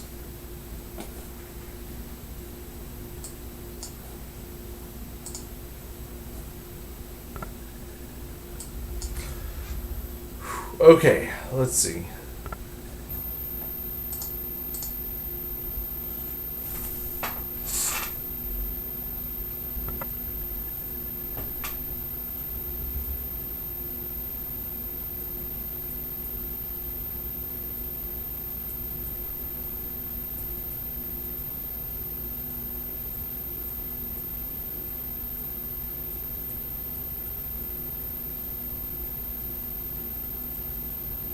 Oh, hey, Susan.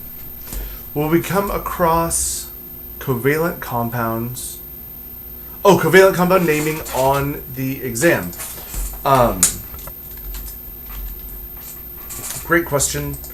Not at all.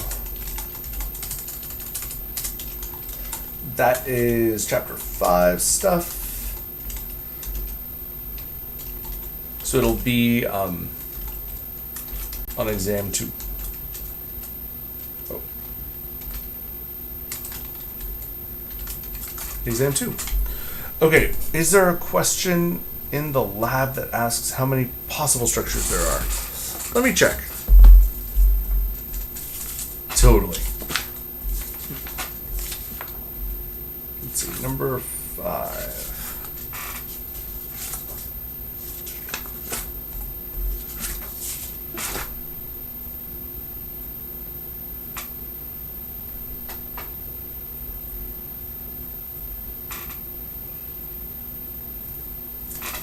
number 5. It says find 3, find 2 difference. Yes, there actually are. Ah.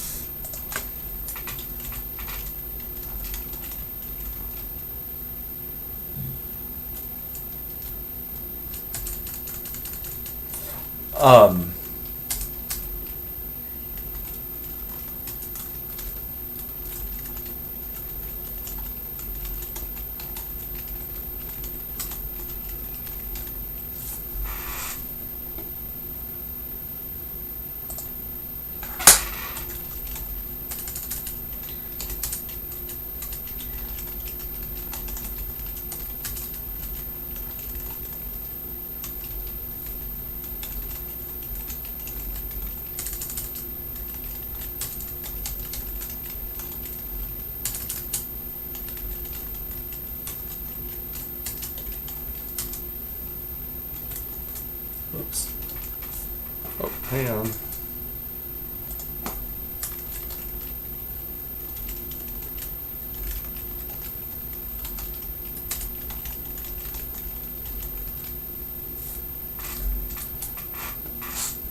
Okay, let's see. Can you please explain how to balance FeBr6 minus? It was an example. Trouble on something, and I'm forgetting. Let's see.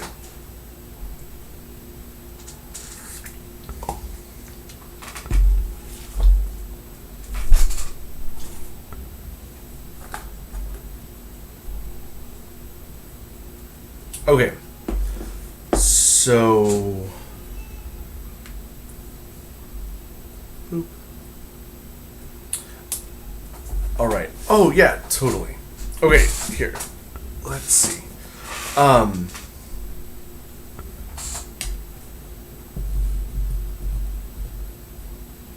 So, Susan, question.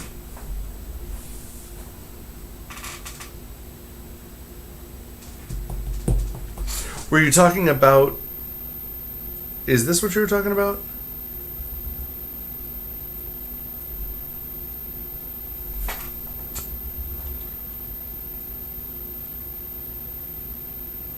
Fe...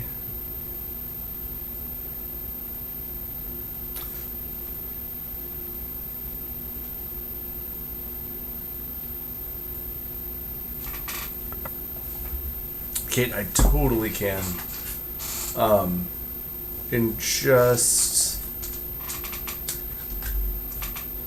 one sec.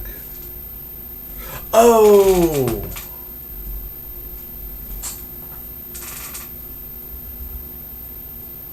So like, oops.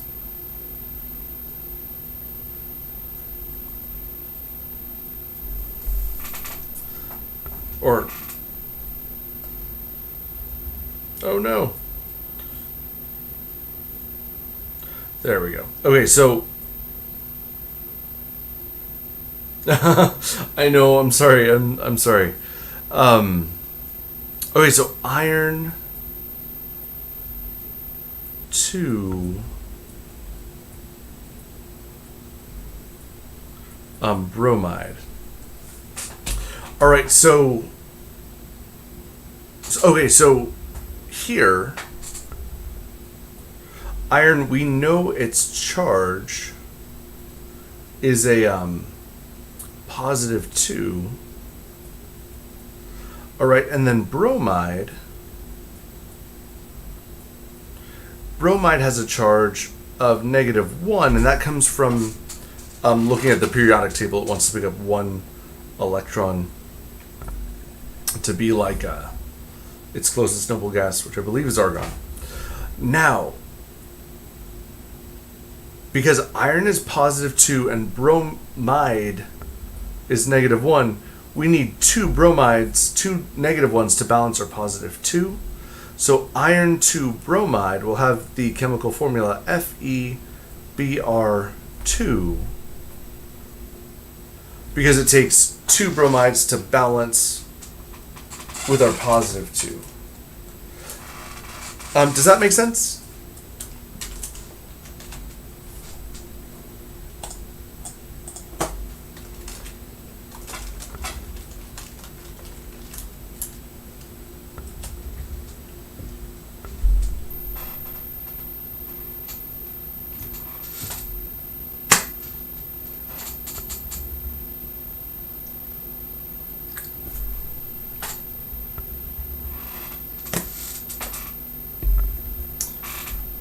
Okay. Let's see. Example question 39. Practice problem chapter 5.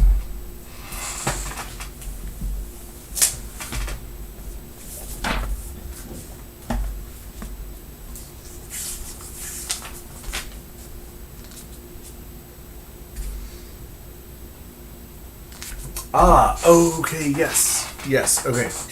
Okay, awesome. Awesome.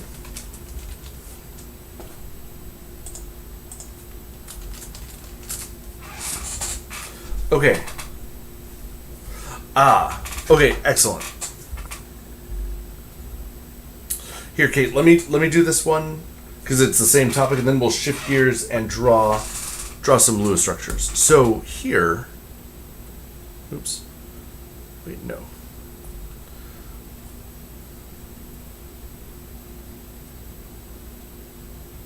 Okay. So if we're looking at copper 2,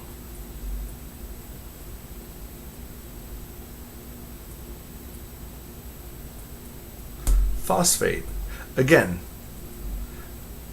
that Roman numeral tells us that copper in this compound will have a charge of positive 2. Now, phosphate is one of our polyatomic ions, and it's PO4 with a charge of negative 3. Now, whenever you have a situation like this one, where your charges don't go into each other evenly, there's a quick trick to land at the right answer. You make your anionic charge your cation subscript, and then you make your cationic charge your anion subscript. So copper 3 phosphate will be Cu3 parentheses PO4 close parentheses 2. And the reason why this works is because we have a 3 multiplied by copper's charge of positive 2, and we have a 2 multiplied by phosphate's charge of negative 3.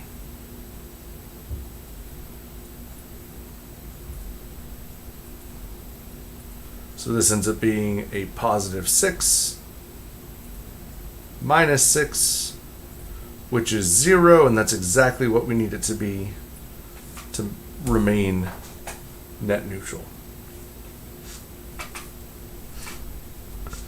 All right. All right, Kate, so you had a question on number 39 from practice homework 5, or chapter 5. Question 39. They want us to draw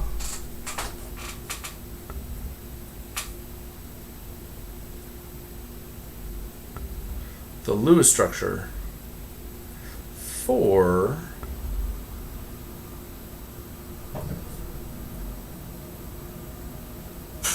I don't know why I put an E on 4 there.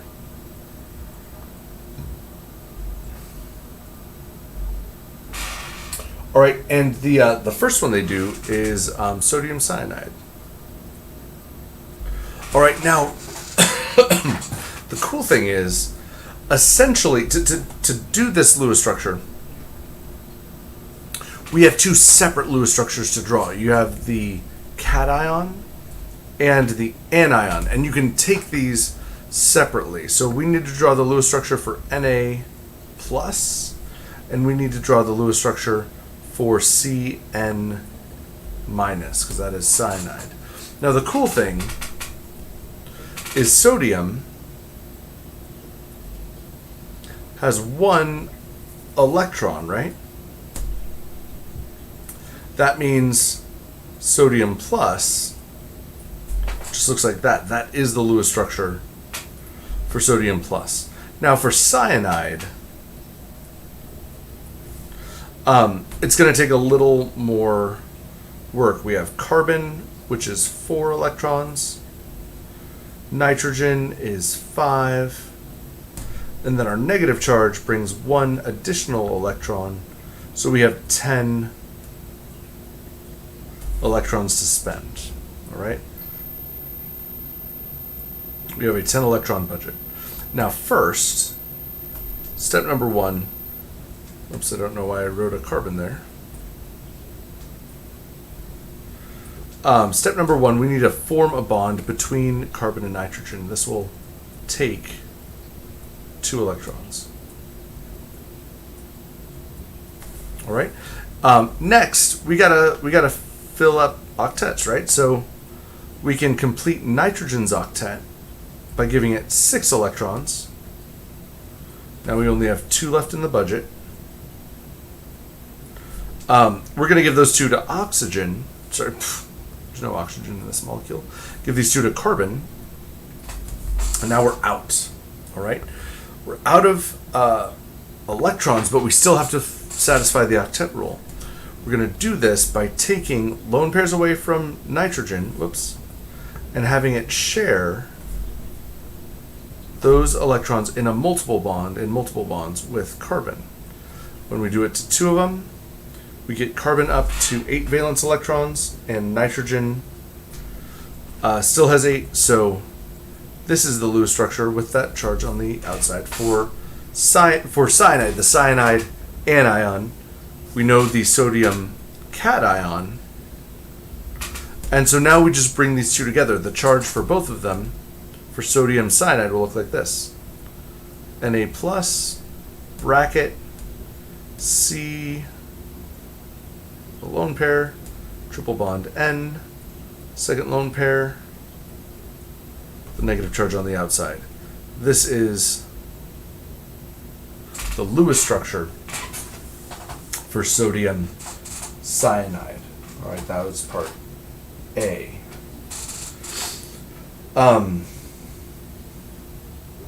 So does that make sense? Basically, Kate, the strategy is draw the Lewis structure for the cation, draw the Lewis structure for the anion, and then you draw the 2 of them next to each other. The anion, admittedly, is a lot more work than the cation, but that's just the way it goes. Cool. Okay.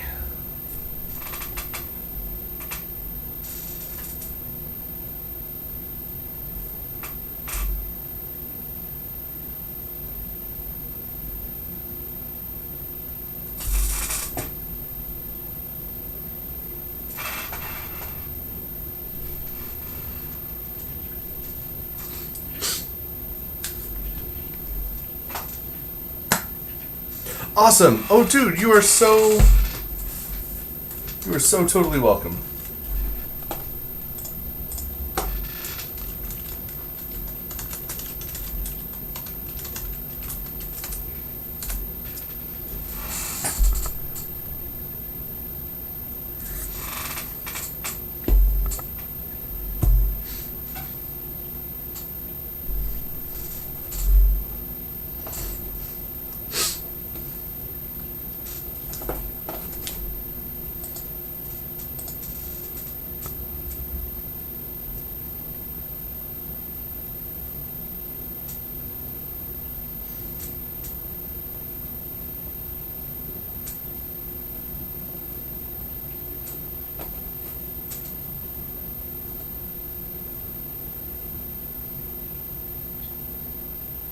Ah, yes, I absolutely can.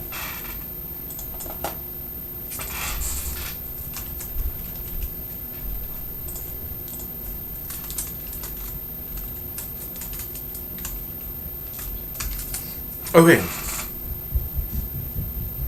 It's homework for chapter 5. I believe so.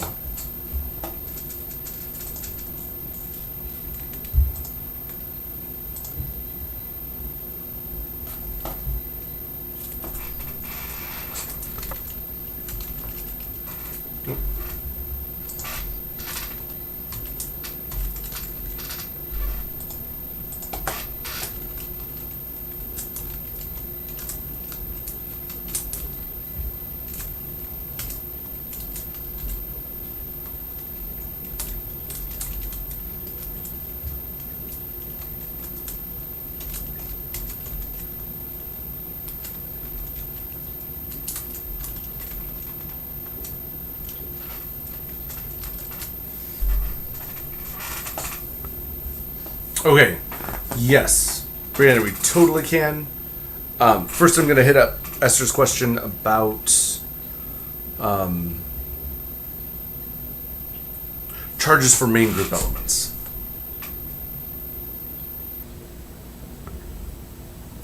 And to do that,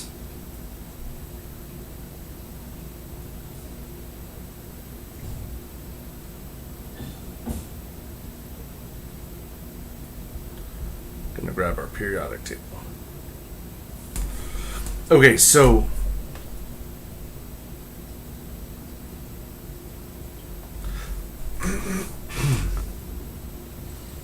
okay, let's see. So, Esther,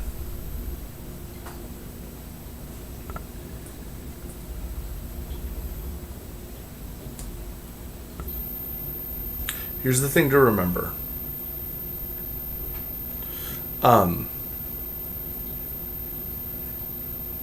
The thing to remember about main group elements. They all want one thing, all right?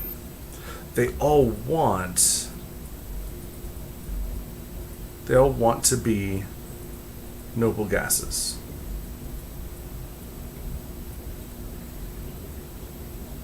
So when you look at the periodic table, whoa, hang on.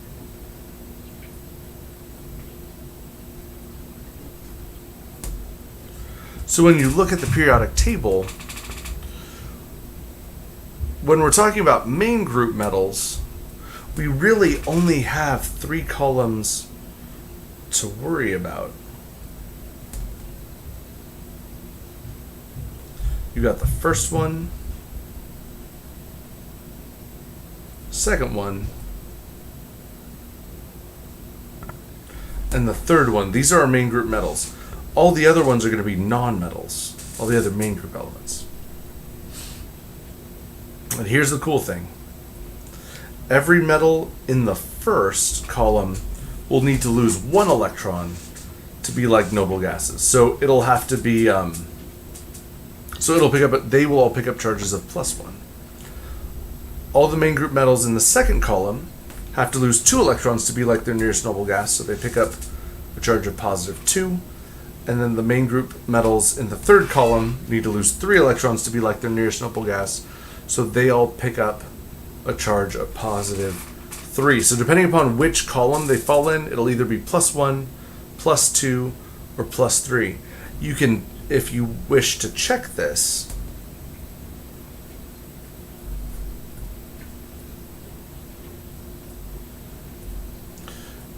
just compare a metal, a main group metal,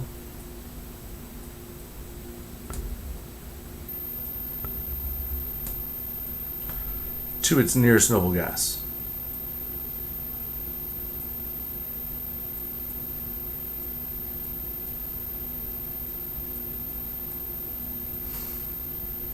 All right, so, for example,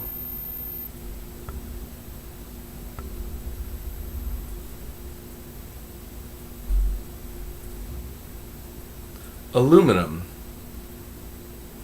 13 electrons, wants to be like neon with 10. To get down to 10 electrons, aluminum has to lose 3, so it picks up a charge of +3. It's in the third column. Calcium, has 20 electrons. Nearest noble gas is argon with 18. So calcium is going to lose 2, picking up a charge of plus 2. It is in the second column. Dude, check out rubidium. We haven't even talked about that in class. RB, 37 electrons. Nearest noble gas is krypton, Kr. Oh, that looks like RR. Kr, 36. So it needs to lose 1 electron to be like its nearest noble gas. It'll be plus 1, and it's in the first column. So for the main group metals, the key... Yep, Esther, that is exactly it.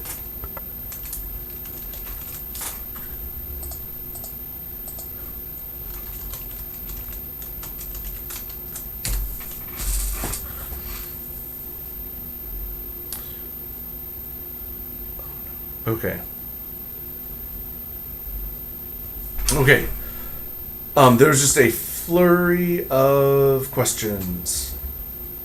Okay, a unit conversion problem.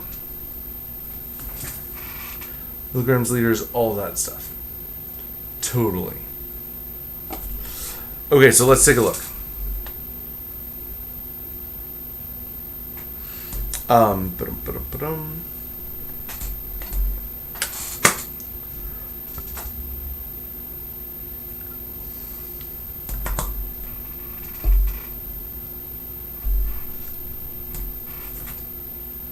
All right, so unit conversions.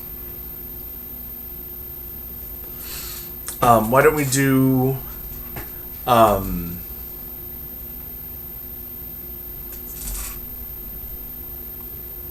so let's convert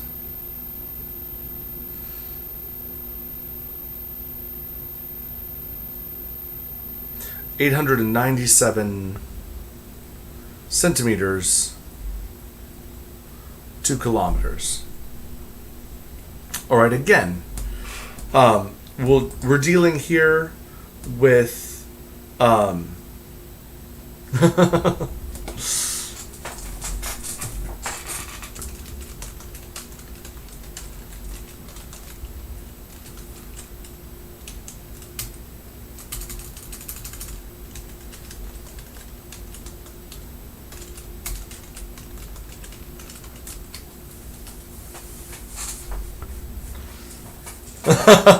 you did not sound like a caveman.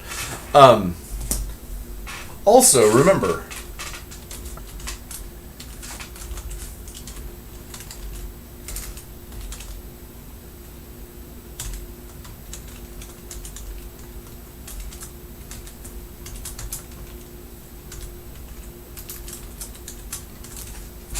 okay, so we don't have any units that go directly from a modified unit to a modified unit, right? So first, we could, we have to totally do a unit conversion to convert from centimeters to meters, right? First we go centimeters to meters, then we can convert from meters to kilometers, right? Because that's what all of our prefixes tell us, how to get to and from the base unit. Now, 1 centimeter is 10 to the negative 2 meters, and 1 kilometer is 10 to the third meters. Now we have centimeters canceling, followed by meters canceling. I plug this into my calculator, and my calculator tells me that the answer is 0.00897. Now when I look at my units left over, my units are kilometers. And when I look at the number of sig figs I started with 1, 2, 3. Because all these unit conversions are exact, my answer has to have 3, and it does, so 0.00897 kilometers is correct. is the answer for the unit conversion. Let's do another one. Let's do 18.70 milliliters. Let's convert this to centiliters. That's a weird one. Again, we need to take our milliliters and convert them to liters, and then with a second unit conversion, we convert our liters to centiliters. All right, now 1 liter is 10 to the negative third milliliters, and 1 liter is 10 to the negative second centiliters. Milliliters cancel, liters cancel, leaving us with the unit we wanted to convert to, centiliters. All right, now when I punch this into my calculator tells me that my answer is 187. All right, that's the correct value. Let's look at our significant figures. Our initial volume had 4 significant figures in it, and our answer only has 3, so we need to add a 0.0 in order to have the correct number of sig figs. Our correct units here are centiliters, and so 187.0 centiliters is the correct value with the correct sig figs and the correct units. Okay.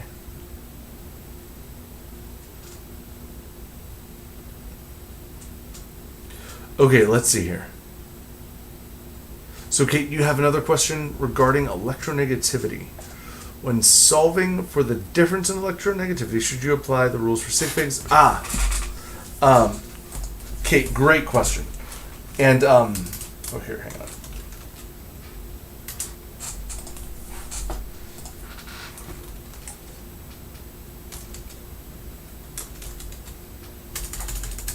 So here's the cool thing.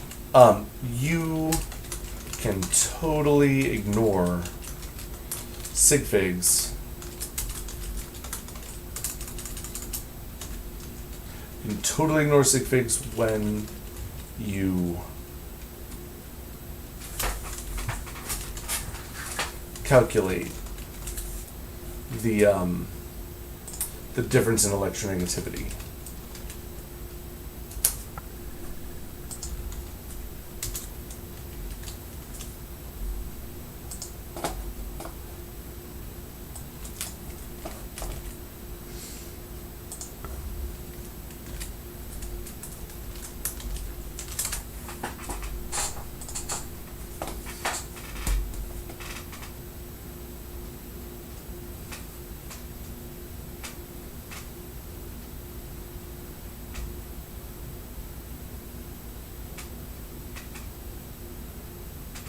Oh, yeah, we can totally do an example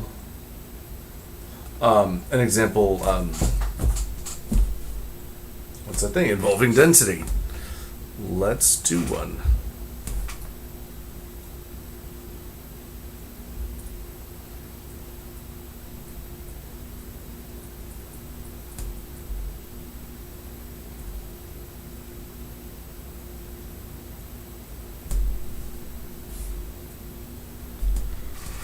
Okay, let's see.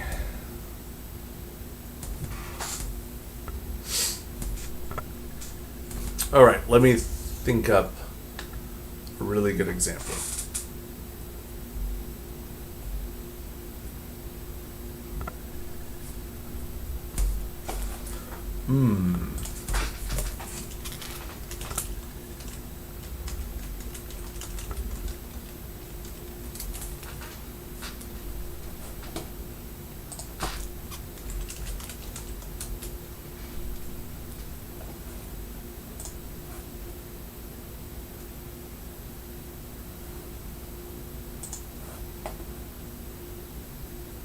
All right.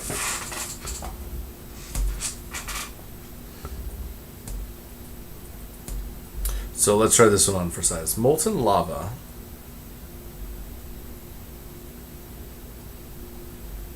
has a density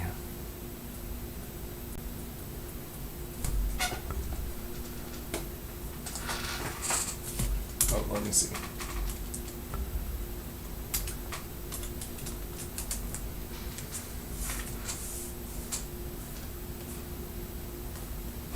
Hang on.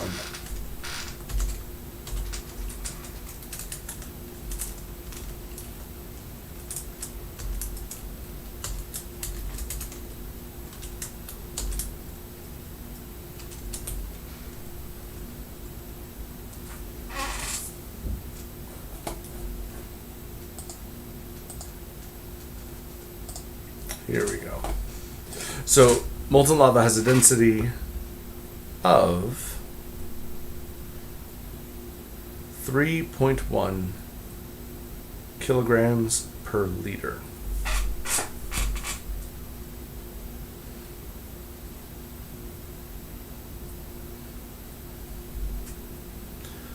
What mass,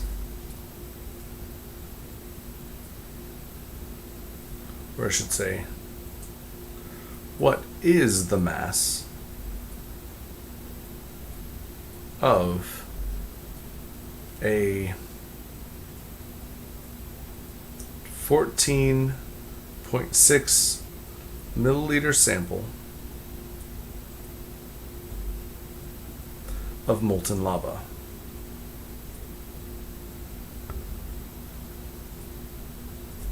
All right.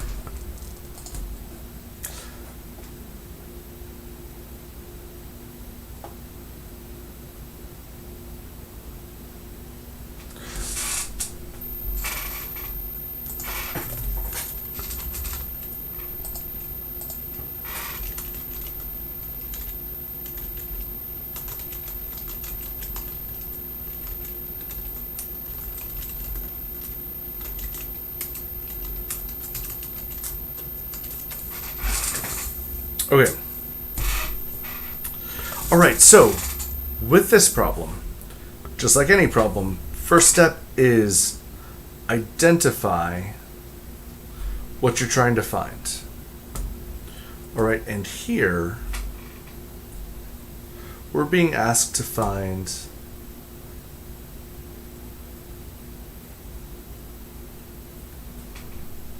the mass, right? We want to know what the mass of molten lava is. Next step,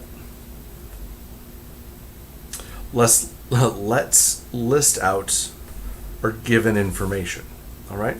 The first thing that we're told in this problem is the density of lava is 3.1 kilograms per liter, all right? Now, density has an algebraic equation that goes with it. Anytime you're given a value with an equation, write that equation down. It's going to be helpful in this problem. Density is equal to mass over volume, all right? Instantly, you can see that we have been given density. We're being asked to find mass. The only thing we need is the volume, and that is actually the next piece of given information. All right, the volume of our sample is 14.6 milliliters.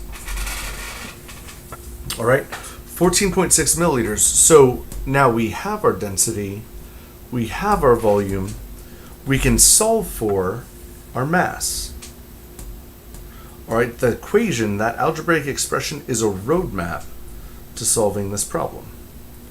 We need to isolate mass on one side of the equation, so we multiply both sides by volume. All right, so mass is equal to volume times density. And here, if you plug in your numbers, you're going to see that we've hit another snag. All right, 14.6 milliliters times 3.1 kilograms over liters. All all right, for density. Now here's the thing. You'll notice that we have different volume units, all right? If your volume units do not cancel, that means you need to do a unit conversion to solve this problem, all right? And I would totally do this in all of my classes. 305, Chem 400, Chem 401. The only class I don't do this in is OChem when I teach it. So if you get there, you're safe. But any other course, this is something I totally do on exams. If you're not careful with your units, if you're not watching for them, you're not going to get the correct answer. So let's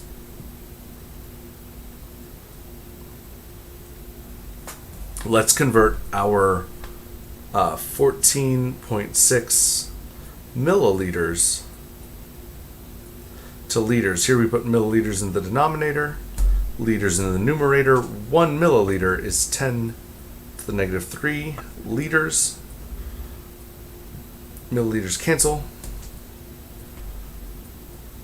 And now you plug this into your calculator, and your calculator will tell you that the answer is 0.0146. The question is, are your sig figs okay? And they are. We start with 3, we end with 3, so we're good.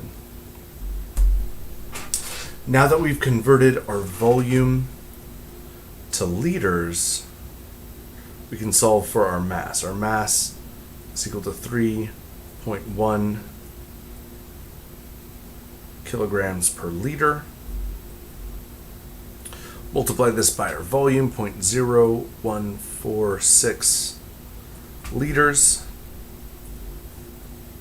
Now that our volume units are the same, they cancel. And now we can crunch our numbers. 3.1 times 0.0146 is 0.04526. Sig figs wise, my volume has 3 sig figs, but my density only has 2, so I can only keep 2 sig figs. So my mass is going to be 0.045 kilograms, and this is the correct value with the correct units with the correct sig figs.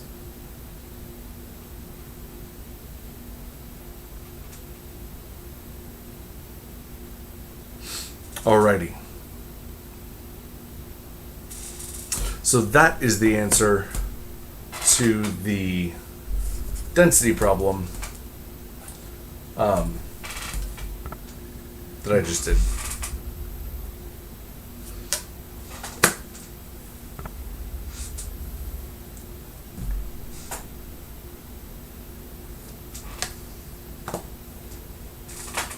Okay, Kate, sorry, you had a question about centiliters problem. Let me take a look at it.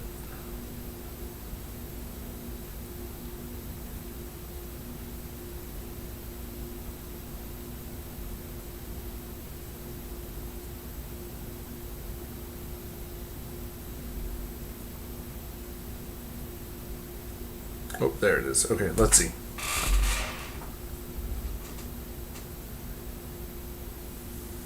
Oh, I botched this thing.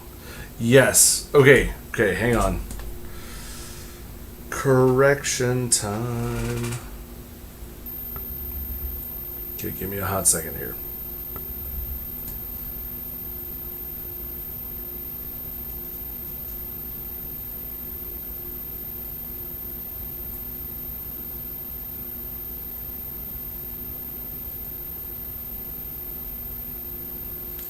I totally messed up with my milliliters to centiliters. Let me correct this mistake, and then we'll circle back around and do another density problem. I apologize. I totally botched this. 18.70 milliliters. I was right that milliliters needed to go in the denominator and liters need to go in the numerator, but 1 milliliter is 10 to the negative third liters, and I flipped that around. I apologize. I set up the centiliters part right, though. Liters in the denominator, centiliters in the numerator. 1 centiliter is 10 to the negative 2 liters. I think that's what I had, right? Nope, I messed that part up too. I completely botched this problem. My apologies. My apologies. One and all. Okay, so that is correct. I was just checking. Okay. Milliliters cancel milliliters. Liters cancel liters. No, Kate! Kate, do not apologize. Do not apologize at all.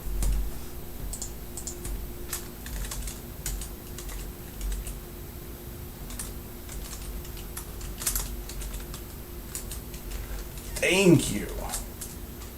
Like, from the bottom of my heart, thank you. You're doing a good thing, because then people go back, they watch it, they're like, whoa, that's weird, and then they get confused. Thank you for giving me the opportunity to correct this. Totally don't apologize. An excellent eye catching it. When you know you're ready to take a test when you can catch your instructor making a mistake. That means that maybe you should be teaching this class, not me. Okay. So let's look at the situation. So it'll come out to be, crunch the numbers. And your calculator will tell you that the answer is 0.87.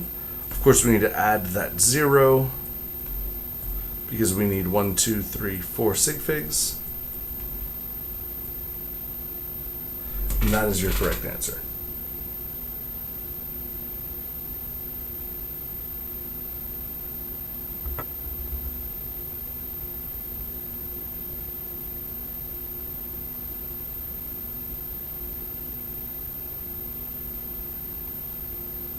There we go. Okay, so you guys want to see another density problem?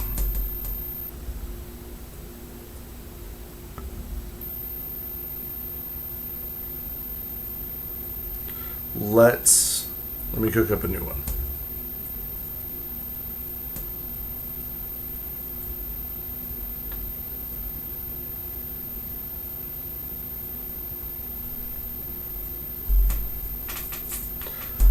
Okay, let's think.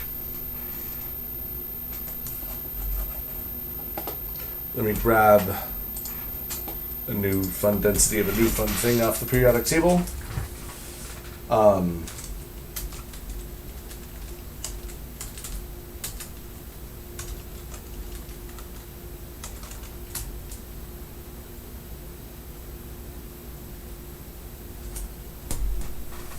Okay.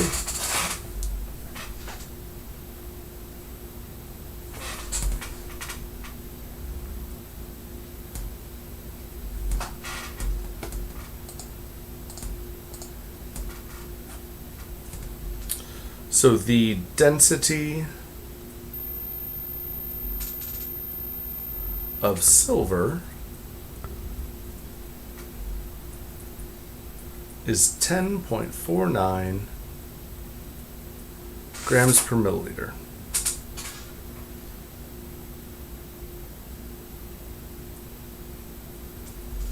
What volume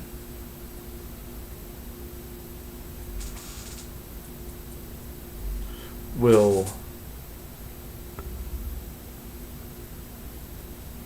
500.0 grams of silver occupy?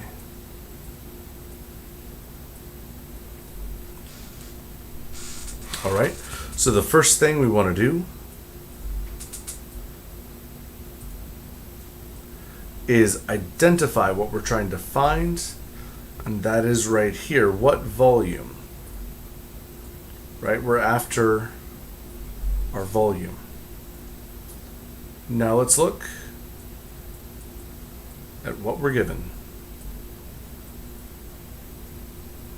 First, we're given two things all at once. We're told the value of the density of silver is 10.49 grams per milliliter. And the fact that we're given a density means that the equation for density is going to be useful to us, and check that out. What we're searching for is right there in the denominator. And we've been given a density. We are given one additional piece of information. The mass of our sample of silver is 500.0 grams. So we know our mass, we know our density. We have enough information to solve for our volume, and you'll notice that our mass units are the same, so we will not have to do any unit conversions here. All right, we will, however, need to do a little algebra. Density is equal to mass over volume, and we need to solve for volume. Step number one will be to jailbreak volume out of the denominator. Multiplying both sides by our volume, this gives us volume times density is equal to our mass of our sample. However, we want to isolate volume on one side of our algebraic expression, so volume is equal to the mass of our sample divided by our density. Now the mass of our sample is 500.0 grams. The density of our sample is 10.49 grams per milliliter. Grams cancel grams. And now we're ready to punch our numbers into our calculator. 500.0 divided by 10.49. Oops. Gives us a volume of 47.66444. Let's see, we can keep, we've got 4 sig figs in our numerator, 4 in our denominator. We can only keep 4, so our volume will be 47.66 milliliters. And this is our answer. Brianna and Carenza, excellent question.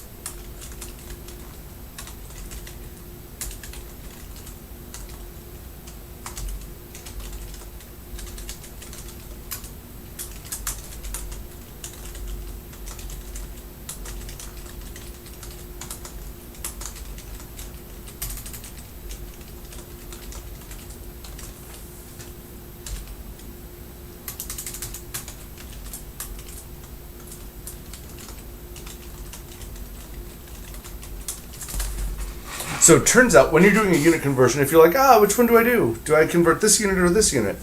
You can totally convert either one. Does not matter. The only thing that matters is they have to be the same when you plug your numbers in. That way they cancel. Can we do another one for converting in density? Yes, we totally can. All right, let's take a look. Let's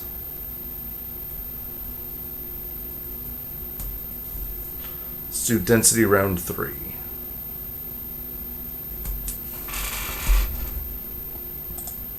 And let me grab another fun density.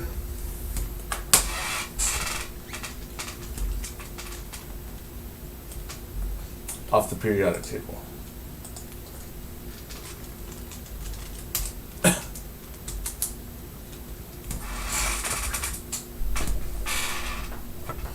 All right.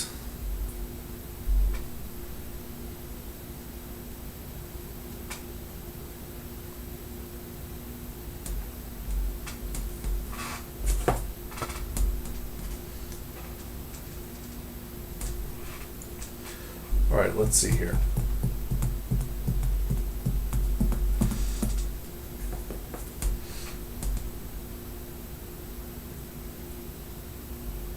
So the density of tungsten carbide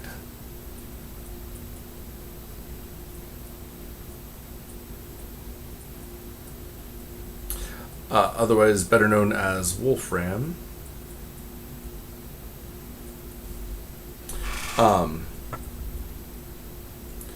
is 15.63 grams per centimeter cubed.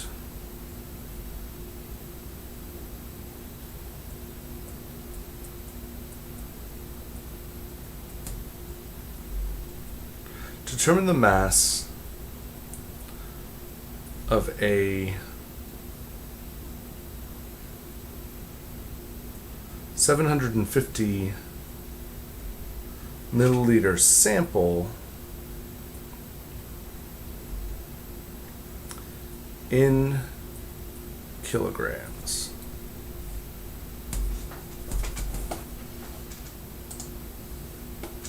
All right. So,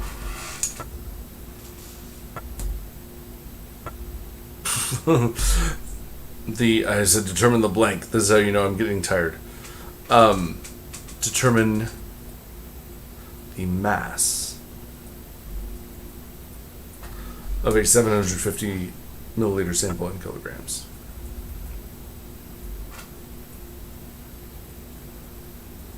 So we need to find our mass in kilograms, and we're given a density of 15.63 grams per cubic centimeter. We know the equation for density, which is useful, mass per volume, and we're given the volume in milliliters.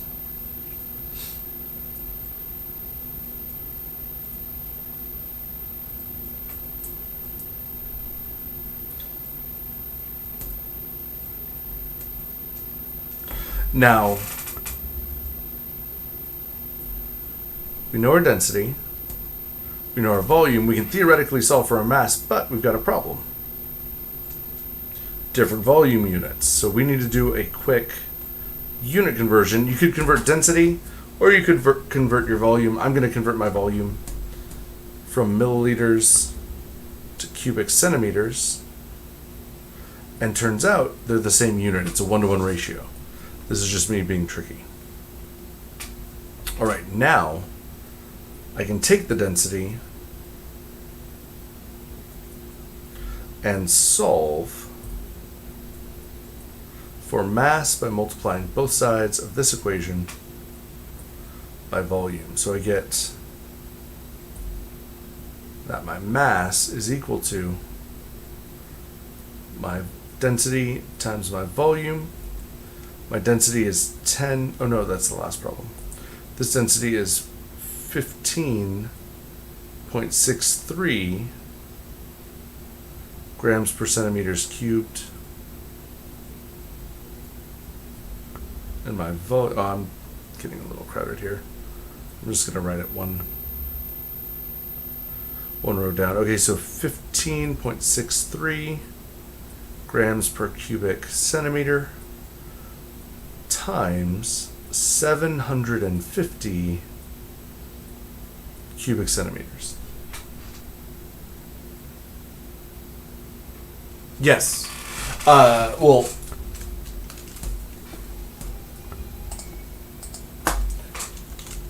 you can for mass. And that's actually what I'll do here. Because you'll notice, so we can now crunch our numbers because our volume units cancel, and we get 15.63 times 750 is 11,722.5. However, we can only keep 2 sig figs, So my mass will be 12,000 grams. All right.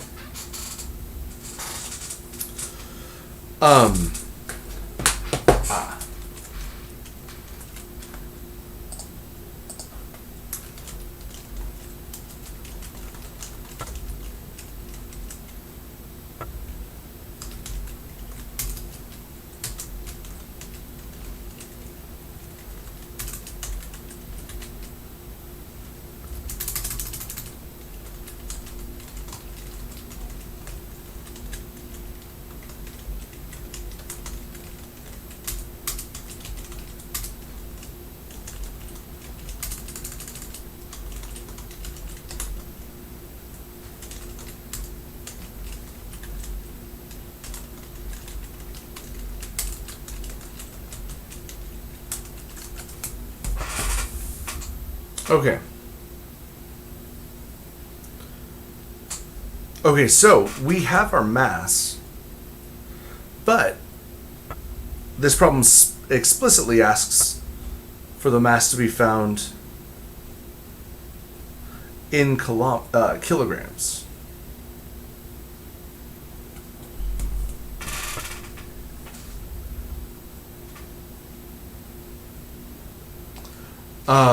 Yeah, actually.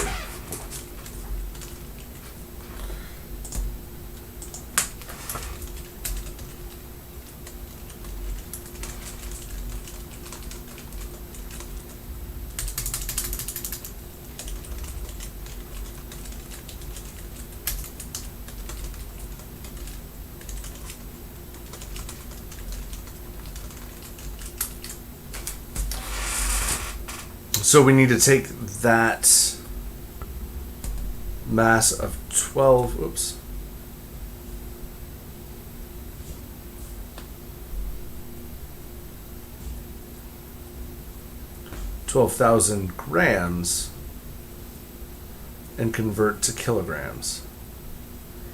Now 1 kilogram is 1,000 grams. So grams cancel out. And our answer, you punch it into your calculator, it'll tell you that your answer is 12. When you look, you start with 2 sig figs, you end with 2 sig figs. So 12 kilograms is our final answer. Alrighty, and that brings us to the dramatic conclusion to office hours 6. Sixth one in the summer session, second one this week, and the last one before the test. So thank you everybody for coming out. I can hear my baby fussing in the next room, so I'm gonna go help my wife put him to bed. But yeah, thanks for coming out. Good luck on the test. Remember, it's available at midnight tonight, closes 11:59 p.m. Sunday.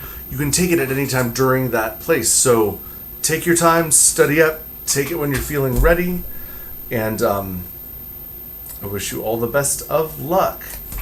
Dude, Kate, absolutely my pleasure.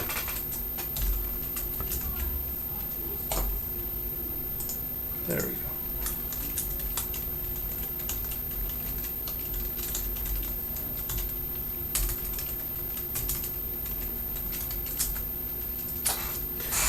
Alrighty, and yes, good luck with the test.